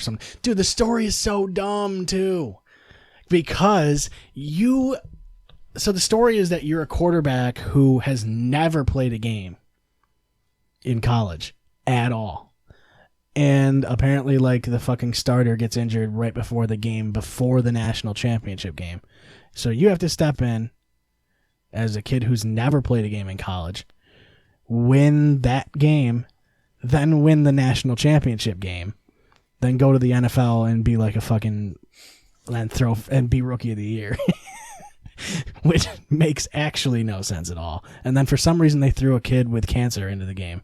No, they didn't. Yeah, they did. Did he die? There's a little girl that like asks you to like throw 4 touchdown passes in like the national championship game. You gotta be fucking kidding me. No, you're not fucking even kidding me. That's actually what happened. Oh my god! I'm pretty sure it was 4 touchdown passes. I pulled it off, so she lived. But I don't know what happens if you don't. And then like she was basically around until like week 4 of the regular season in the NFL, and then stopped texting me. So amazing. I don't know if she died or whatever. Maybe I didn't throw enough touchdown passes to keep her alive. It's like that fucking episode of South Park where Stan's like the coach of the hockey team. Can you make it so I don't have cancer? That's a good episode. Yeah, it's such a dumb fucking thing. And your like create a character looks so bad too. Like you can never make it look good because there's like 8 different faces. What the Your guy always looks like he's Asian, which is pretty cool. Every time, yeah. Because they never get the eyes right. Yeah. It's just, EA is just one of those companies, like, they just don't want to do anything. There's no reason for them to, because there's no competition, so what are you going to do? I think that's just kind of silly. Well, Because, the problem like- is that there's a fucking exclusive license, and that shouldn't even be legal. Like, the NFL should be able to license out to as many, like, to multiple different fucking brands. Like, back in the day when they had, EA and 2K, there was at least competition, and somebody was trying to be better than the other. And because of that, like, the games were good. It's not like that anymore, because they don't have anybody to compete with. 2K gets a lot of shit for its fucking microtransactions, but at the 2K same owns, time, like, they have a lot of, like, franchises that are just theirs, too, though. They don't have competition for a lot of them. well, yeah, but I was gonna say at the same time, 2K's franchise mode for NBA is out of this world, Sure. way better than any other franchise mode. Yeah, and it's weird because, like, they had already got it right, and then they just don't fuck it up, is all they have to do. Yeah, Like, they've already got their it My there. League mode has basically been the same mode for like 4 years, Right. but it was already perfect. Yeah, like, why would you... In my personal opinion, like, But that's the thing is Madden had a bunch of cool shit, and, like, they just got rid of it. yeah. And it didn't make any sense to get rid of any of it. Like, even the creative team, like, isn't there anymore, and, like, That's the NFL's thing, though. apparently, The NFL actually is part of the reason why Madden is shitty. sure. The NFL didn't want you to create. Well, the NFL also only wants EA to be the one that's in charge of the fucking game, so. Yeah. Because I know the NFL got rid of a bunch of features. They got rid of, like, when people get injured, you don't actually see the injury anymore. No. I remember. You just see the little red thing up at the top, and it says who's injured. Yeah, it doesn't show the injury. They don't get taken off the field on a cart anymore. I did see a guy walk off the field injured in Madden 20, though. Yeah, He but walked off the that was field. always in there. They just don't, like, when they walk off the field, they're like, oh, they're walking off the field. But even though they, like, broke both their shins or something. Yeah. Legit, definitely can't walk, but he's walking off the field because that's the animation that they picked. That's what the RNG chose. There is a lot of that shit that's RNG in those games, though. It's fucking stupid. Completely and totally random, like, based on what animations you get and stuff like that. It's like, dude, that's not how the game should work. Like, you just get fucking frustrated. But there's no other options. It's that simple. Fucking EA has UFC. It's like, you can't do... There's no other, like, alternative with that. You know, it wouldn't be so bad if they had, like, Fight Night still. Like, if they still did, like, Fight Night games. They said they're bringing back Fight Night. They should. That's what I heard. I think that'd be really cool. The director of... What's the last one they made? Fight Night Champion? Champion. The director of Fight Night Champion said that he wanted to bring back Fight Night, which... Yeah. He should. Sure. Who's going to buy it, though? I think people would buy it. It's just... I don't know. It wouldn't sell more than UFC games. Like, maybe it would sell okay overseas. It would definitely get the Intercontinental Championship for fighting games. Yeah. Because I feel like... I don't think boxing... Maybe I'm totally wrong, but I feel like boxing isn't as popular in America as it used to be. It's not. Well, and it's weird, too, because boxing's in a pretty good spot right now as far as, like, stars and, like, star power, at least. Like, there's a lot of fucking good boxers out there. And they probably could draw pretty good numbers if, like... I think the UFC is just, like, the problem. Like, there's too many people... The that, UFC is just so much more fun to watch, in my opinion. It's definitely more fun to watch. Like, the UFC is fighting, and I think boxing is more of a... Sport itself. Yeah. My thing with boxing is just how fucking corrupt it is. Yeah. There are so many different promotions and belts and championships and they don't even hide it though. Like, no, they're like, oh, did you throw that fight? And they're yeah. Yeah. Yep. But the crazy thing is how Definitely threw much it. there's so much more money in boxing. Yeah, there definitely is. I mean, because I think the UFC is super saturated right now too. There's a lot of fucking guys, and there's a lot of divisions. Yeah. And there's a lot of shows. Or there needs to be one more division. There needs to be a 165. Yeah, No. but it's like, what's the one they're trying to bring in? They have 125, 35, 45, 55, 70. yeah. So I think they should bring in a 165 division and then bump welterweight to 75. Because then middleweight is 85, light heavyweight is 205, Mm-hmm. and then heavyweight is 205 plus. 245. It's 240. Well, I think 245 is like the max. I thought it was 260. It might be 260. I don't know. That's pretty fucking big, though. Yeah. That's my biggest issue with the UFC is that the heavyweight division is the one. There's a lot of gray area there. It's mostly gray area. Right. And it's kind of you always almost been have like to that. put on weight to just get to the max, basically. Yeah. I mean, I don't know. I guess you don't have to, but you probably should. Or just fucking cut and work at light heavyweight. I just think there's too many shows because of that. Like, people can't possibly watch all of it, really. You know, it's harder to keep up with guys, and it's harder to make stars too when there's that many fights going on. As far as boxing or In the UFC, there's just fights every single week, so I think the issue with the UFC now is that they don't know who to market. it doesn't seem like they try to market anybody though.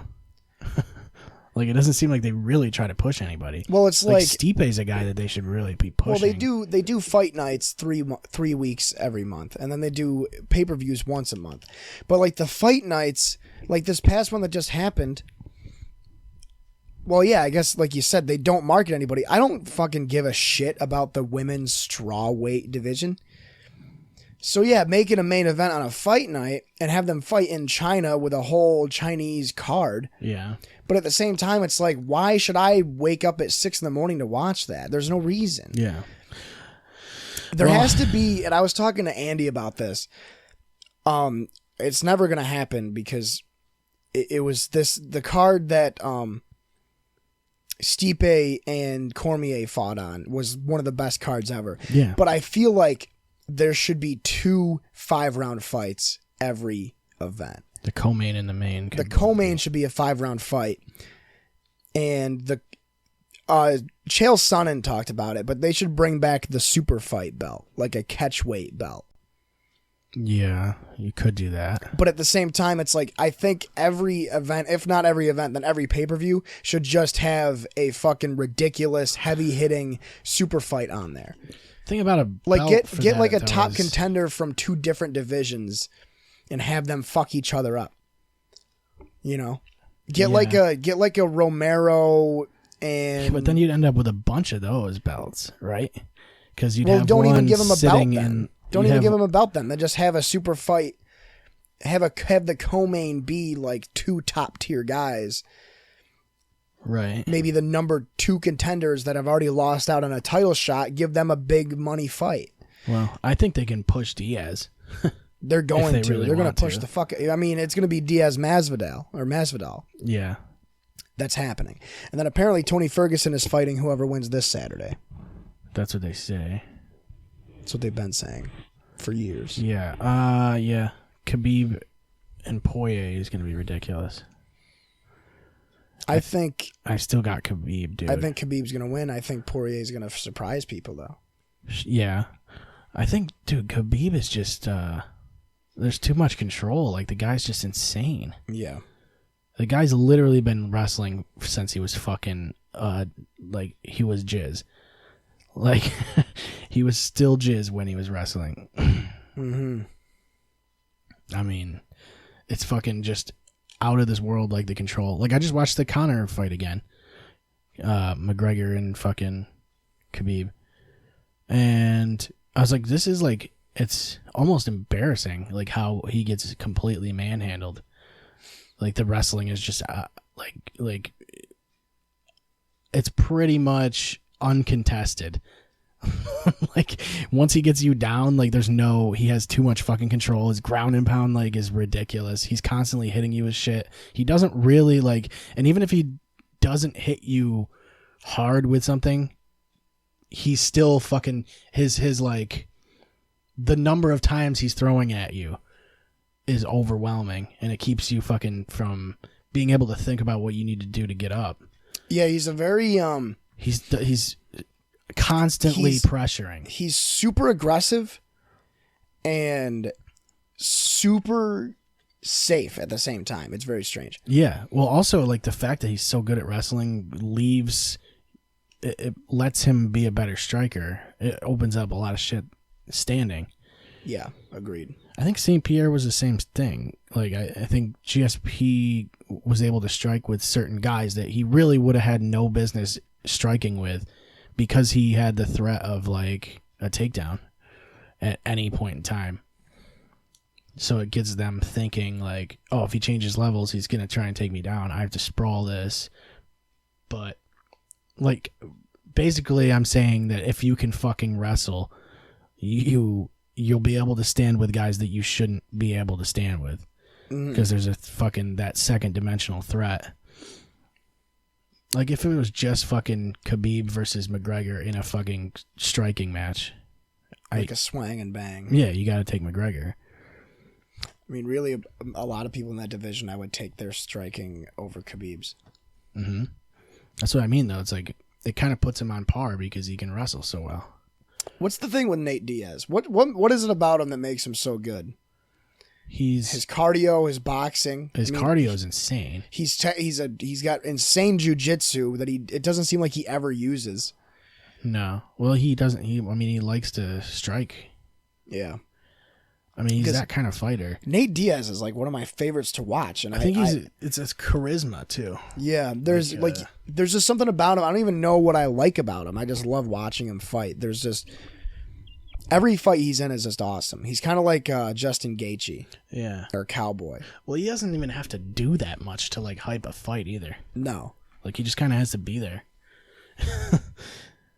Like he just has to kind of be in the fight and people will watch it. And it's weird because they never really... They didn't... I mean, they sort of, in a way, they pushed him, but like... They didn't give him like a huge fucking... I mean, now that he came back, they definitely made it a big deal. I think like it's because they realize now that he's back how big of a draw he is. Yeah. I think he might be the biggest draw that they have right now. Honestly, he might be the biggest draw that they have right now just because people know the name. I mean, because like if you don't count McGregor, which I don't know if you can. I mean, Khabib probably has a pretty big name now, but is he a household name in comparison to Diaz? Nate Diaz, no. The thing with Khabib, though, is that what did they have? They showed one of his things, one of his free fights. His free fight against Ali Akinta, I want to say. Yeah. Broke 1 million views in like 6 hours. Right. And then they just put Nurmagomedov McGregor on YouTube yesterday. I didn't even get to see the view count for that yet. I looked at it. I don't remember what it was though. It was only like I watched it when it came up, so like it was probably like a couple tens of thousands or whatever. Holy shit. Okay, so if it will load, which it won't. No, it's not gonna. So we've got how many likes and subscribes? If it'll it's not gonna pop up now. No. So UFC free fight. Khabib Nurmagomedov versus Ali Akinta. 8.5 million views. That was last Tuesday. Dustin Poirier Eddie Alvarez 2 was 2 million views. That was last Wednesday.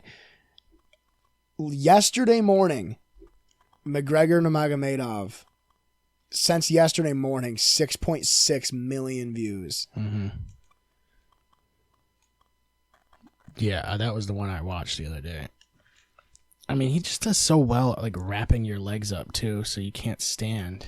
Like, there's nothing you can do to get up. Like, he holds you down so well. And then when he wants to punch you, he does. it's literally like about what Khabib wants to do. Like, like you're basically at the mercy of what he wants to do. Like, I don't know how you even strategize against that fucking guy. You have to be able to out wrestle him, I guess. I mean, that's really the only thing I can think of. In UFC, you literally just have to, in like UFC 3, the only way of beating him is by mixing it up. And there isn't really a fighter. You have to basically be on par with Khabib's wrestling, which nobody is. You have to be far better at striking than him, which anybody that's that much better at striking than him isn't going to be on par with his wrestling. Yeah. And you also have to have better cardio than him, which you don't. Yeah. I've always liked that formula, man. That fucking wrestling heavy. I think wrestling is the best base to have getting into MMA. Yeah. Because it's like if you can choose where the fight happens, you fucking win every time. Yeah. No, for real. That's how it works. Yeah, like that's literally all it is. If you can keep the fight in your comfort zone. It's like with any sport, though. It's like if you can implement your game plan, then you win. It's like the Patriots. Mm-hmm. Well, the Patriots... See, the thing about that like last Super Bowl, though, is like there was... I felt like the game plan was in place and the adjustments weren't able to be made when the Patriots made adjustments to their defense. Because like I watched a lot of like film afterwards on it, and the Patriots were moving a lot of guys like pre-snap, and like it was really confusing. Mm-hmm. And I don't think they were able to adjust for those shifts that the defense was making. You mean Jared Goff in the offense? I think Goff didn't have the ability to call certain checkdowns. Like, I don't think they let him. He's still a young quarterback. Mm-hmm. I don't know if they trusted him enough to be like, oh, like this needs to go here and this. Like the audio, like the amount of audibles he could call, I don't think allowed for them to fucking account for the things that the Patriots were doing. Yeah. I think the Patriots they're just too well coached, and they know that it's an inexperienced quarterback who doesn't have the like that team captain like status yet. It's the same way with like the San Antonio Spurs. Yeah. With basketball, everybody on that team buys into the system, and they all do. Everybody on the Patriots, on the defense specifically, every single player is really only pretty good at one thing. Right. But they also but then you have Stephon. I mean, you have elite players where you need them for the Patriots. You have Brady, you had Gronk, but now all you have is Brady, which really that's all you need. Sure.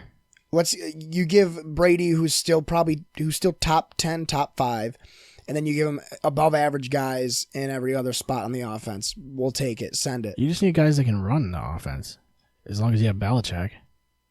I mean, all you need is guys that will do what they're told to do, basically. Well, yeah, that's what I was getting at. And then on the defense, you know, every single guy in that defense, besides Stephon Gilmore and Devin McCourty, are just all right. Mm-hmm. Yeah, you just literally need... who else is on that team? Dante really, Hightower, Kyle Van Noy. They're pretty decent, I guess. Yeah. Well, it's like the coach needs to know their strengths and then just game plan to that strength, and then you're fine. Yeah. I think that's like... I think it's super underrated, being a fucking NFL coach. It's fucking really hard to do. And especially when you come in like week 1 and you have no scouting on what the other team's going to do. So you're literally just going, we're banking on our game plan. Mm-hmm. And if it doesn't work, like, I don't know, we got to figure something out on the spot. Because Ron there's Rivera. no film. You got to riverboat Ron it, dude. Yeah. There's no film to watch in preparation for week 1. And even week 2, it's like, chances are you're coming out in the next fucking week with a different game plan than what you just fucking had, because now the only film on you is fucking week 1. It's you almost it's weird because you almost have to ignore the game film Yeah. Sometimes. Well, they always said that the season doesn't really start till October. Yeah. Yeah. I mean, if you start off the season 4-0, you're in pretty solid Sure. shape. Yeah. It's a matter of like putting yourself in a good spot when the season starts, like to get into full swing. Yeah. Who the fuck? Somebody's really got to get a hold of you, dude.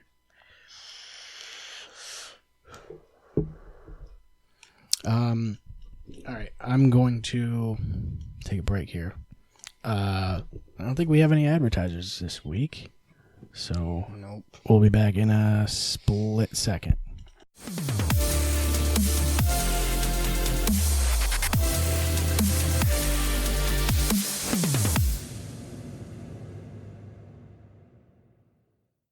All right, welcome Is this back. my beer? That can't be the last of my beer. That's the last one. No, Yeah. There's a little bit in that one. there's a little bit in both of them. Yeah. Why don't you what mix am I them? doing? What am I doing? I gotta marry the bottles. Yeah. Or you could just, drink them separately. No. I need the backwash. Oh, yeah. I got it. Christian is so bad about that shit. What, backwash? Dude, every time I've ever drank with him, he leaves like a million cans around, but they're not drank all the way. Like when I finish my drink, it's pretty much fucking gone. You know what happens to me when I drink with Christian? Nothing, because he always fucking bails on me. Yeah, you don't drink with You don't Christian drink with Christian because he doesn't show up. fucking doesn't show up. Yeah. No, he goes, yeah, I'm gonna do that until 5 minutes before it's about to happen. It always happens. So, I found this video on Reddit. It is at Petco Park, which is where the Padres play in San Diego. The San Diego Padres? Yeah, the San Diego Padres. They play in San Diego, they don't do. they? They do play in San Diego. Oh, man. They rickrolled the entire audience. You got to be kidding me. So I got to get my peanut butter crackers ready. So they usually play like Sweet Caroline during like the 7th inning stretch or whatever. Yeah. And I can't. Well, I guess I can't play the audio, but. Well, yeah, I guess Just it's cut the kinda audio broken out. Let us hear it. Let them not hear it. So there's a countdown on the big fucking screen. I'll show it in the fucking podcast, or I'll show the video. So everybody's like singing along with the fucking like lead up to Sweet Caroline. And then they just play Rick Astley. It's so good. That's so good. But people are loving it, you know? What That's- it's... Wait. People are fucking really digging it. That's What if Rick rolling at the 7th inning stretch becomes the new thing? it should be. But then it's like everybody knows it's coming. They want everybody to sing along here too. That's the only way to get people to go to a Padres game, Yeah. is to have Rick Astley on the fucking monitor. It's kind of a cool stadium though. I like their stadium. It is a nice stadium. It's a shame it's in San Diego. Yeah, it really is. I don't remember any of these TikToks, which I never do, but I'll remember them when they come back. This guy's cool. This is the video game police. We're taking you in. Excessive video game playing. You'll do 10 to 30 in the slammer. In the slammer. What? That was the I like video that his handle, Ray _ Sipe? Yeah, that's Ray Sipe. Ray _ SIPE. I mean, I like this guy. feel like I I like need how to he get a- plays. Like I like how he plays it up. I feel like I need a CAT scan after watching that video. Well, first thing that we learned from this video is that there are video game police, And he is one of them. and he's actually dressed as one. I don't know where he got that police hat, but it looks horrible. It does not look like a fucking police hat at all. It looks like he spray painted a It's the video Ziploc game bag. police. We're taking you in. Excessive It looks like video a game chef's hat playing. almost, You'll do 10 Like, it's to up so 30 high. in the slammer. but it's like a visor. It's got like a visor around it. Yeah, he's gonna put you in the slammer though for if you play too many video games. That's basically what he's trying to say. This kid, now I don't know about this guy. The papa, for papa, my Oh, dude, no. obsession. He's singing a song.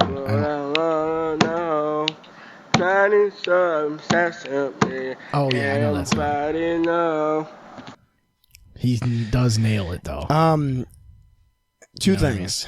Two things. I'll play him again because we gotta see. The papa, for papa,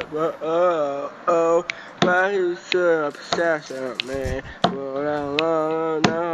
He's right on key.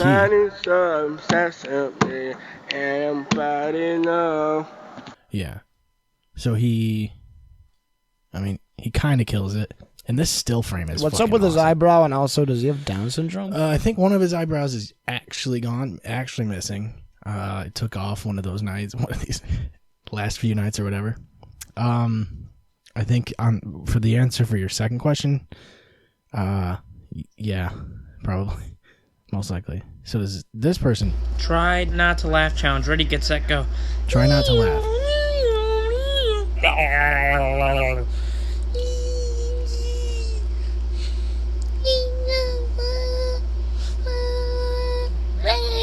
You didn't make it, dude. You did not make it. That's. I mean, he tried just about everything in the book. You know what I mean? Like, it was a try not to laugh challenge. I couldn't help it. The first time I saw it, I had to laugh. I still don't understand TikTok. Like, Well, this one is not going to help you understand it. Oh, this one's cool. I saw this one today.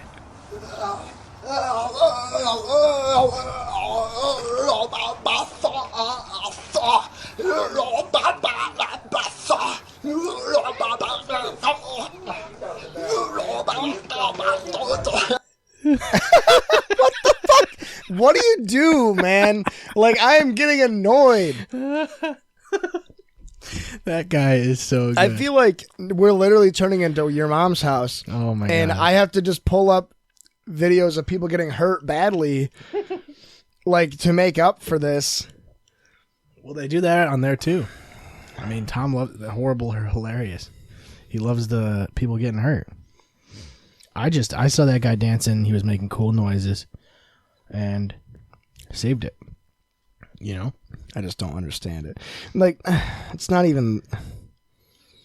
Well, look. I mean, in a way, it's kind of impressive. You know what I mean? Yeah. Like, they do have a talent. Mm-hmm. It's a very specific talent, and it's really not usable in any other scenario or any other situation at all besides TikTok. But I mean, they're good at TikToks. Yeah, I guess so. You know what I mean? Like, if that's, that's what TikTok is now. I mean, I've yet to see like someone who's like doing serious shit. Although Snoop Dogg's on TikTok now. He's getting into the game. And I mean, I'm sure his videos, there's no way his videos are as good as those, but I mean, I'm sure he's got quality content. I think Snoop Dogg's like, I mean, more or less, he's the shit. You know what I mean? Like, Snoop Dogg is actually the shit. Yeah. But those are the cool ones I found. And I also posted one in the Instagram stories. There's like the ones that I can't save to play on here, I just posted the our Instagram story. Like the one with music and stuff? Yeah. Or like just certain ones that won't let you save them. They some of them like you could save, but I would have to literally make like a GIF off of my phone. Yeah, fuck that. Yeah, not worth it. I saw a live video. Remember that dude that was like dancing around a chair with like a belt in his mouth or some shit? Like it was when Josh was on. I played it. He was like, what the fuck? He was doing all the kinky shit. That dude, I still follow him. He's great. He does like live videos and he talks shit to like people that talk shit to him. You know what I mean? So that's always cool. And for sure he's been to jail once or twice. So, but he's a good guy, overall. He's got those like lip piercings. I don't know what they call them, but they're like right there on the, right on the inside of the lip. And he's got I think he's got 4 or 5 of them. So he's going hard on the lip piercings. You're really lucky that 4chan right now only has porn on the GIF, because I really wanted to pull up people getting like decapitated, but I can't find any right now. I don't think I have any saved that you haven't seen yet. Yeah, I've seen most of the people that get decapitated. I mean, it's like it's it's therapeutic in a way, I like it. Seeing somebody's head removed. I did see a video today of like fucking French, this like French biker fucking hauling ass down a road, and he goes past like this fucking kitten that's just chilling in the road. Oh yeah. And he stops and like they go save the fucking cat. It's hilarious though. Like you can't understand anything they're saying, but it's just this cat that's wicked fucking tiny. It looks scared as shit, and for some reason it's in the middle of a fucking highway. There's a fucking I think it's a subreddit called Unexpected or something like that that I've been following. Yeah. Really fucking great. There's what's the one Watch People Live. It's like a bunch of near misses and shit. Yeah, I've seen that one too. That one's good. They got rid of Watch People Die, didn't they? I think they quarantined it. I still watch People Die Inside, and it's a bunch of people just like in wicked shitty scenarios and just like super embarrassing situations basically. That one's pretty good too. Abrupt Chaos is pretty good. Yep.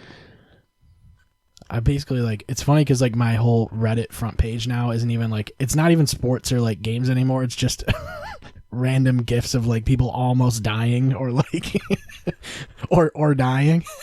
Yeah. Or like questionable situations where like they might have been dead, but I really enjoyed Watch People Die. I also really enjoy Morbid Reality. That's a fun one because that's just all. The like, funny thing about Watch People Die was like people would get like pissed if like the person didn't actually die and they posted it. Like Yeah. you'd have to like there'd have to be some sort of source that like says that this guy actually did die. Otherwise it was like not allowed on the subreddit. Yeah. Like it's such a weird like gruesome rule to have.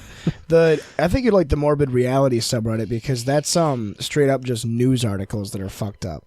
Yeah. That are like actual like most of them are American, if not all of them, but they're like actual news articles that are and the worst thing like is real that, articles, but like there's one called Offbeat that's the same thing. Like Yeah. just news articles like, that are I'll fucking pull up Morbid right now because I go on there like when I'm really feeling fucking weird. Yeah. Like morbid. Morbid Reality, where is it? Right here. Like it's just shit that you can't believe is like real, basically. is what you're Yeah, and the worst thing is that it happens like most of them are in like small towns, like Oswego size, like small cities or whatever. Right. You know, that like you won't even think about.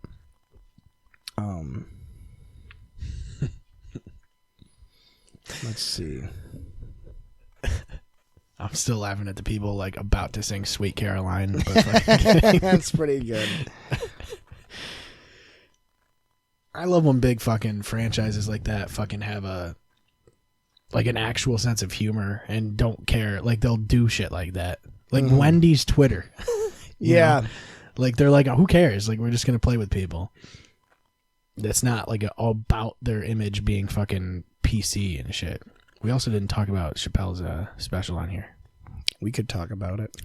Because it was really fucking good. He... You know, did you watch the epilogue too? Like the thing afterwards? It was like a He Q&A. did like Q&As and stuff. I fell asleep to the Q&A. He had a couple of like stories about his jokes where like he'd explain like situations that would happen with people after his shows and stuff. He was talking about a trans person that he met and how they loved the joke and all that shit. But I forget what it was that the person said. It was about how like R. Kelly, like, it got, like, normalized because Dave Chappelle made jokes about the R. Kelly thing. But, like, when Dave Chappelle makes jokes about fucking trans people, that doesn't normalize it. People still get fucking, go crazy about it. And, you know, he was talking about how that's, like, a super good point. And, you know, obviously not all trans people are offended by it because that person wasn't. Yeah. Like, he pretty much covered every topic you could think of, too. Like, Louis, he talked about... He did exactly what he said he was going to do at the beginning of the show. Yeah. Which he was trying to piss off as many people as he could. Yeah. And he was trying to see... I mean, it was called Sticks and Stones. Yeah, and he was also trying to he was baiting everybody. Yeah. And it worked. Did you see the article that Vice wrote? We have to cancel Dave Chappelle? Yeah, like, oh yeah, don't watch his new special or whatever. Like, literally they were like, yeah, you can skip it. It's like, no, you can't. Like, that's the problem, is that you're avoiding all this shit. Everybody's avoiding all these issues. Mm-hmm. And when you break it down, he said it too. When you break it down, people don't hate each other. People hate each other online. Yeah. Yeah. It's like so much easier to be aggressive to people online. Like, half of the shit that people say to people online, they wouldn't say to them in person. It's that simple. And everybody knows that. Yep. And it's like, also the people that are the loudest are the ones who are pissed off. It's like, if you're mad about something, you're more likely to take to social media and start posting about it than you are being satisfied with. Like, I watched Dave Chappelle's special. I liked it, but I didn't go to Twitter and go, dude, Dave Chappelle's new special was awesome. Hashtag Chappelle. Like, hashtag. I texted you guys. I texted the group chat, or maybe I just texted Wes. I think I texted Wes because Wes told us to watch it in the group chat. And I was like, fuck it, I'll check it out. And then I texted him after. But it's like, I'm not going to text everybody I know. Yeah, I'm not going to post it on my fucking Twitter or something. Because it's like, I don't care. Even if but that's, yeah.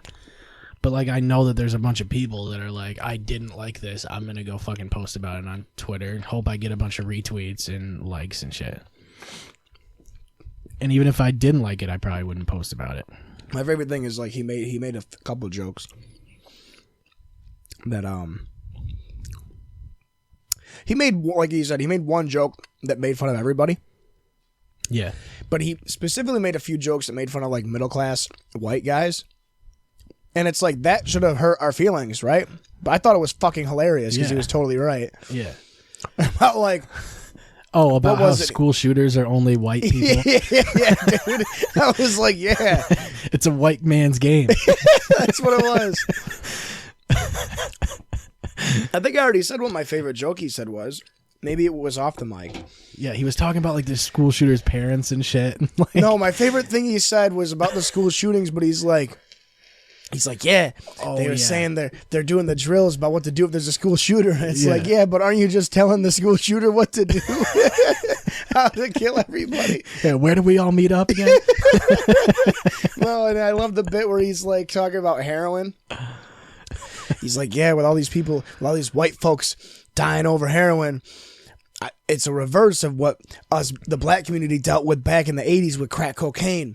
And I finally get what the white people were going through that whole time watching it happen to us. And I don't give a fuck either. Like, it's so good, dude. It's so right. I have to watch it again.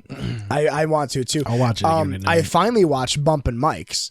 That is really good. That was amazing. Yeah. That was actually, like, I love how Dave Attell does not want to be there at all. Yeah. Like, dude, that's the whole thing. Like, it's perfect. His attitude is fucking awesome for a comedian. Like, I love, like, the first, because there's three he parts. Just sits there the whole time. That's just him the entire time. The first part is great because Jeff Ross is stealing the whole show. His family's there. His friends are there. And the whole time, Dave Attell is just like, yeah, I'll just start talking whenever I feel like it. Mm-hmm. And but, then like, every he comes time, in, like, he always nails it every single time. And it just has to be one line, but he'll kill it. Yeah. No, I really wish I watched Bumpin' Mike's when you told me to, because I finally watched, like, I watched Dave Chappelle's special. They did 3 different nights, too, so it's long. It was like 3 35 minutes sets. Yeah. I watched all 3 of them. I fell asleep during the last one. No, the best one was the one with Gilbert Gottfried. Was that the second one? I think it was the second one. Yeah. That was the best one. The third one was the one with like the women, right? It had what's her name? Amy Schumer, Nikki Glaser, and then Nicole something Brown. Yeah, Paul Rudd was in one of them too. So I missed that one. So I fell asleep during that one. I definitely don't remember Paul Rudd at all. I definitely remember Gilbert Gottfried and Bob Saget. That was part 2. That was great. Yeah.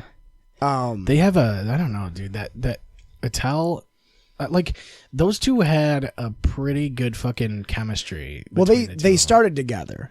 Yeah. And they've been friends. Have you ever seen Attell like solo? Yeah, he's really good too. He's I really decrepit. Like he's fucked up. I really like him. He's like a Doug Stanhope that's openly suicidal. But he's like super like a depressing but that's like, the classic comic too. Yeah, like he's the like New a York he's like comic. a sadder version of Doug Stanhope. Yeah. Which, by the way, are you going to see him with us? Is he doing one? I put it in the guys' night chat. He's performing I want to see D'Elia, dude. The 25th. The 25th Doug Stanhope comes to Syracuse. That's cool. Cuz I think D'Elia's in Rochester this month too. That would be pretty sick. It's like there's a few guys that I need to see. I need to see Segura for sure. I mean, we've seen Bill Burr. Yeah. I mean, Chappelle's basically impossible to go see. Yeah. Unless you go to the Comedy Store or something. Yeah. I've seen Stanhope and I've seen Ari Shaffir without you. And together we've seen Schaub and Callan. Yeah. And I also saw Morgan Murphy when I saw Stanhope, and that was a fucking amazing half hour. She's pretty good, yeah. I don't really remember. I saw Bill Cosby. You did see Bill Cosby. I think I saw Bill Cosby too. I don't really remember Brian Callen that well. I remember Schaub pretty well. I don't remember Brian. I remember Callen shook our hands when he walked off stage. Yeah, I remember. Because we were front and center for Callen. Yeah. I think the reason I remember Schaub's more is because I saw Schaub's special. And we had seen him. also got our picture taken with Schaub after the show. Yeah. I gave him the hockey puck. I gave him the hocky puck stuffed animal. Yeah. Yeah. And I was like, I won this Rangers, like, yeah, it was a New York Rangers. Like stuffed it was ball a New York Rangers like poof ball that I won in a crane. In one of those crane games at David Buster's. We like walk away. He probably just went like this. Fuck this thing. It would have been funny if it was like hanging up in the T-Fat-K studio like the next day. I thought it was. I had a dream that it was. You know what would be hilarious? Oh my God, I have to do this now. If he comes back to the Funny Bone, we have to go again, and I'm going to give him another one. We have to get him another one, yeah. Yeah, it's the only way. Yeah, I think I remember Schaub's because I saw his special, which is the same material. And when Burr's fucking special comes out, I'm sure a lot of the material on that is going to be what we saw. I guarantee. And Callan's fucking, yeah, don't do that. Yeah, a little bit. Callan's fucking special, which I haven't seen yet. It's on Amazon. It's called Complicated Apes, and I imagine that's the set that he did when we saw him. I don't remember any of his set, though. I remember a lot of Schaub's, and I remember a lot of Bill's. I only remember some of Callan's because he's dropped a couple of clips on YouTube from his special, and they're some of the bits that he was doing. But Callan is like in between, like a physical comic too, though. Like he's pretty physical as far as like what he does on stage, not just like a standard joke telling dude. Like he does a lot of like kicks and like weird like fucking movements and dancing and shit. Just because I think he's a really good comic. I think Callan's underrated, honestly. Like a lot of the shit that I see, I think he's funny on podcasts too. He's good at working with people and like bouncing things off of them. I personally think that the funniest comedian out right now is Tom Segura. No. Oh. Yeah. In my opinion, Dave Chappelle is cheating. Dave Chappelle is literally Dave Chappelle. When you factor in Chappelle's show, he's probably one of the best ever. Yeah, he's one of the greats. He's at least one of the best of our time. Yeah. I mean, George Carlin and Richard Pryor and Bill Hicks and well, when you think about it, like what Chappelle was able to do with Chappelle's show was like make racist jokes the entire show and have it be okay. Like make fun of everything, really, yeah, but and mostly like do it right. Black people and white people and Yeah. Mexicans. Yeah, so everything. That's all there is. Those are the only Blacks, ones I whites, remember. and Mexicans. Yeah. Yeah, Segura is really good. He needs to put something out, I think, soon. Like he put out, when was the last one? Maybe like almost a year ago. What the hell was it called? Mostly stories. No, it wasn't Mostly Story. It was because I remember there was some controversy around that one too. It's on Netflix still. Did it start with a D? I feel like it started with a D.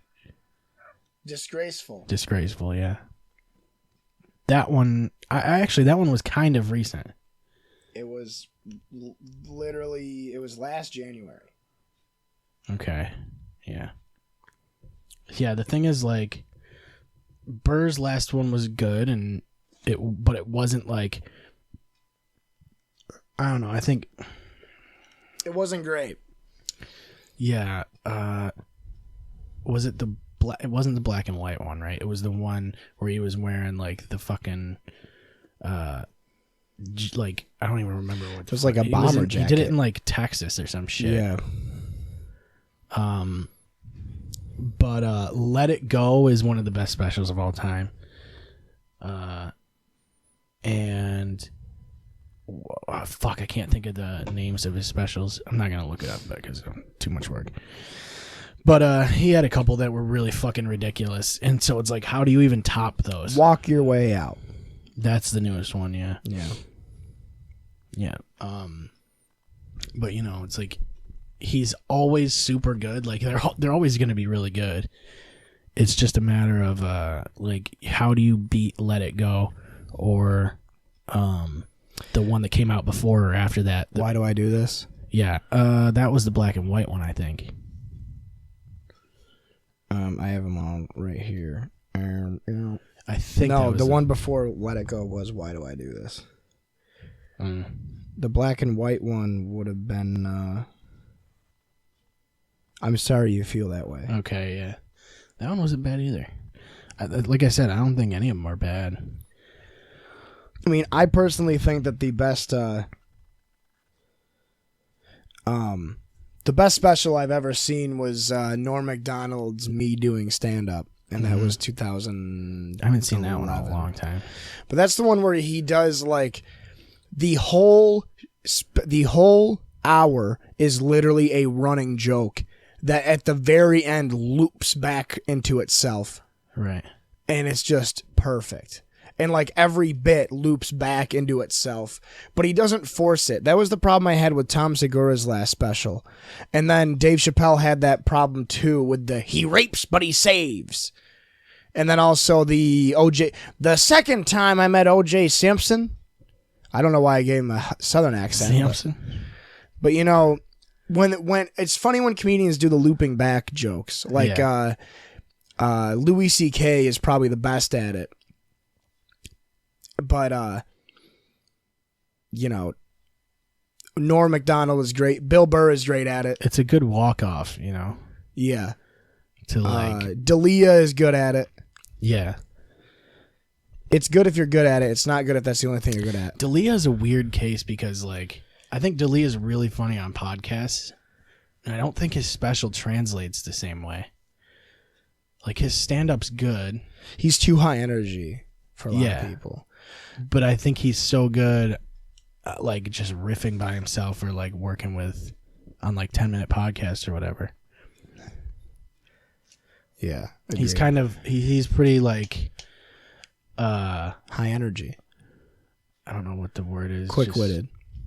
Yeah, basically. He just likes to. He's good off his dome, really. But, yeah. I guess Burrs comes out this month, in a couple weeks, actually, I think. And if you haven't seen Chappelle's, definitely go watch that and don't read Vice articles. If you read Vice, you're not here. Well, anyway. yeah. What are you doing reading? No, if you're here listening, you don't go on Vice.com. Yeah, unless it's an accident. Yeah, or unless you work for Vice. Yeah. Next article. Here's 5 reasons why you shouldn't listen to the Clear Shots podcast. Yeah. And you can skip Clear Shots. You can skip Clear Shots. And it's like reason number 1, who are these people? Yeah. Reason number 2, they're both Where the hell white. is Oswego? Reason number 3, did we mention they're white? Yeah. Reason number 4, they've never had a woman on the show. Yeah. Reason number 5, the only person Not of enough- color. The only person Yeah, of not color. enough blacks. Yeah, the only person of color they've had on was a mulatto. That's it. That's like they're gonna be. There's no mulatto lives matter. You know. Yeah, that is a gap. There's a gap There there. is a blue lives matter, but mulattoes don't. Yeah, the What's video the game okay? police. Here, It's the let's video get into game the nitty gritty. You know how a lot of black people get shot by cops? Right. How many of them are 100% black? 100%? 100% black. Yeah. What percent are 100% black? Is that what you're saying? Yeah. I mean, I understand that 13% and 52%, that whole thing. But how many of the black guys that are black? It's all black people. How many blacks are full blacks? Yeah, what you're saying. that are how many full blacks are shot by police? You're talking raw. Don't black. round up the numbers. If they're half white, give it 50-50. Throw it to India. You know Yeah, I don't. how many? I mean, Tough to say, really. most of them. Well. Yeah. I Do you think they ask first before they shoot? don't ask before How black are you? 100%. My mom's Puerto Rican, and they shoot him in the thigh. Give me the numbers. They're like, don't worry, you're not gonna die. You're just gonna be-" Non-lethal. They're like, they paralyze him instead. Yeah. They're like, you're half dead. You're not 100% dead.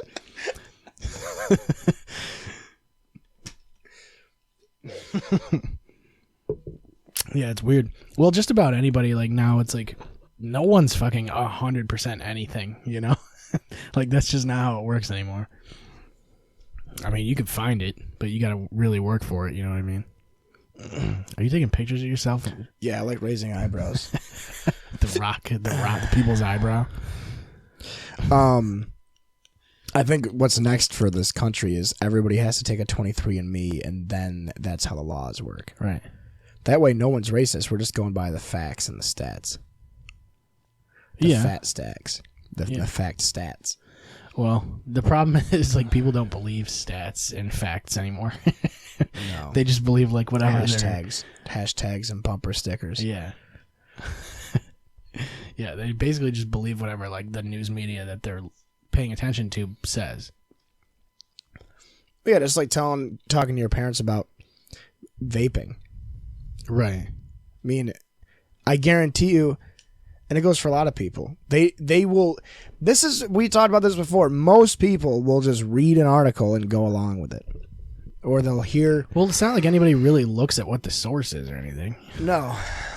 They just read the article and they think like, oh, that's credible. Like, or they just read it and it becomes part of what it's in their like lexicon. So Yeah, I love that word. yeah.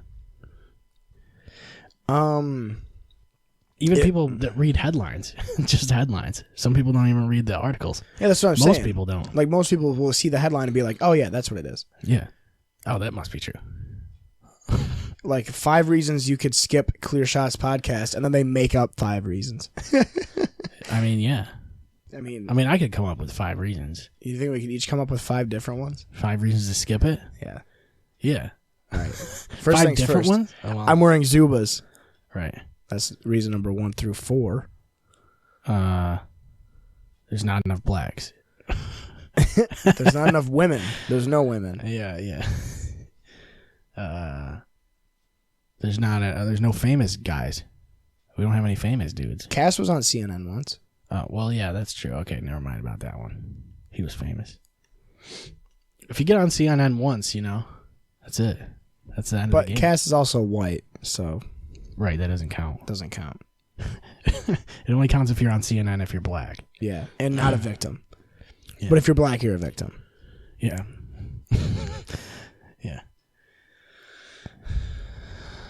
I guess we got to work on getting more black people on here. We got to find some. Yeah. We got to wrangle them in. Yeah. How do you get black people to hang out with you? That's a good question. What do you do? What's the move? Do you just play like Kid Cudi really loud with extra bass? It's like I know a few black people, but I don't think they'd come on. We talk about white people shit, Yeah. Yeah. Like they don't know about it. It's like They don't know about heroin. yeah. They don't know about the opiate epidemic. They don't know about horse feet. Yeah, they don't know about that. You know? They don't know about jobs. I shouldn't have said that. Fuck it. Yeah. You're not Dave Chappelle, dude. You can't get away with it. Oh, that's right. I'm a piece of shit. Yeah. Well, it's like you gotta ask them what percent black they are first before they come on. We can only have them on if they're 100% black. Yep. Yeah, that's a tough endeavor. God damn it. I'm not even 100% white, right? So it's like, Yeah, I know. So I can't even be on. yeah. Yeah, so like if anybody talks shit about whites, like I don't care that much because I'm not 100% white. Yeah, I It's only just- care like 25%. Yeah.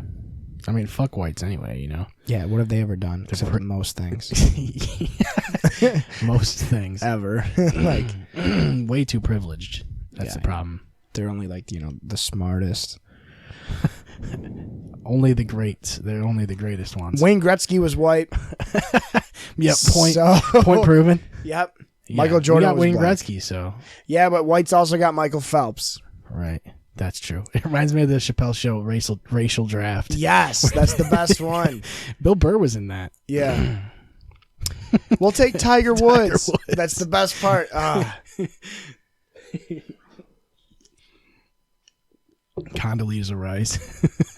Dude, that's one of the best fucking sketches. Well, I'm going on to pull that show. one up because I want to end this soon because I'm dying of heat. It's getting late. We already did, an extra 40? Yeah, for sure. What is Chappelle's Show on right now? Isn't it on? Do they have it on Hulu? They gotta have it on something. It's on Hulu, I think. Because I'm gonna watch the fuck out of that. I've done it so many times. I've been like, oh, I'm gonna watch Chappelle's Show, and then it's over like fucking 2 hours later because there's only 2 seasons. Like they're short episodes, or they're probably 20-minute episodes, but there's only 2 seasons. There's like 2 and a. I don't know if it's a half a season or like they did like some extra episodes for season 3. Like they did like whatever was left over after David left. But there's only, I don't remember if the show got canceled or if it was like Dave wanted to just take off. I think it was pretty much from Dave wanting to go to fucking Africa or whatever. I thought what he said was that they started to rein him in more. Yeah, like they were trying And to. he was like, fuck that. Yeah. Well, that's the whole thing of the show is like you can't have it. You have to like let him do what he wants, basically. It was cutting edge, dude. Oh, this is the uncensored version too. Yep. All right. You have anything else to add before we finish up? I don't. We're supposed to do this weekend, this Saturday night, possibly. I mean, I'm probably free. I think we'll find out. Yeah, I don't know. We'll figure it out or whatever. Other than that, I'm free next week. Okay, everybody. All right. Thank you for sticking around. Yeah, we have that cool new theme song. It's not really a new theme song. I put some more clips from Rainbow Six Vegas in there. It's very solid. Yeah. But that's it. Shout out to Christian for not showing up. And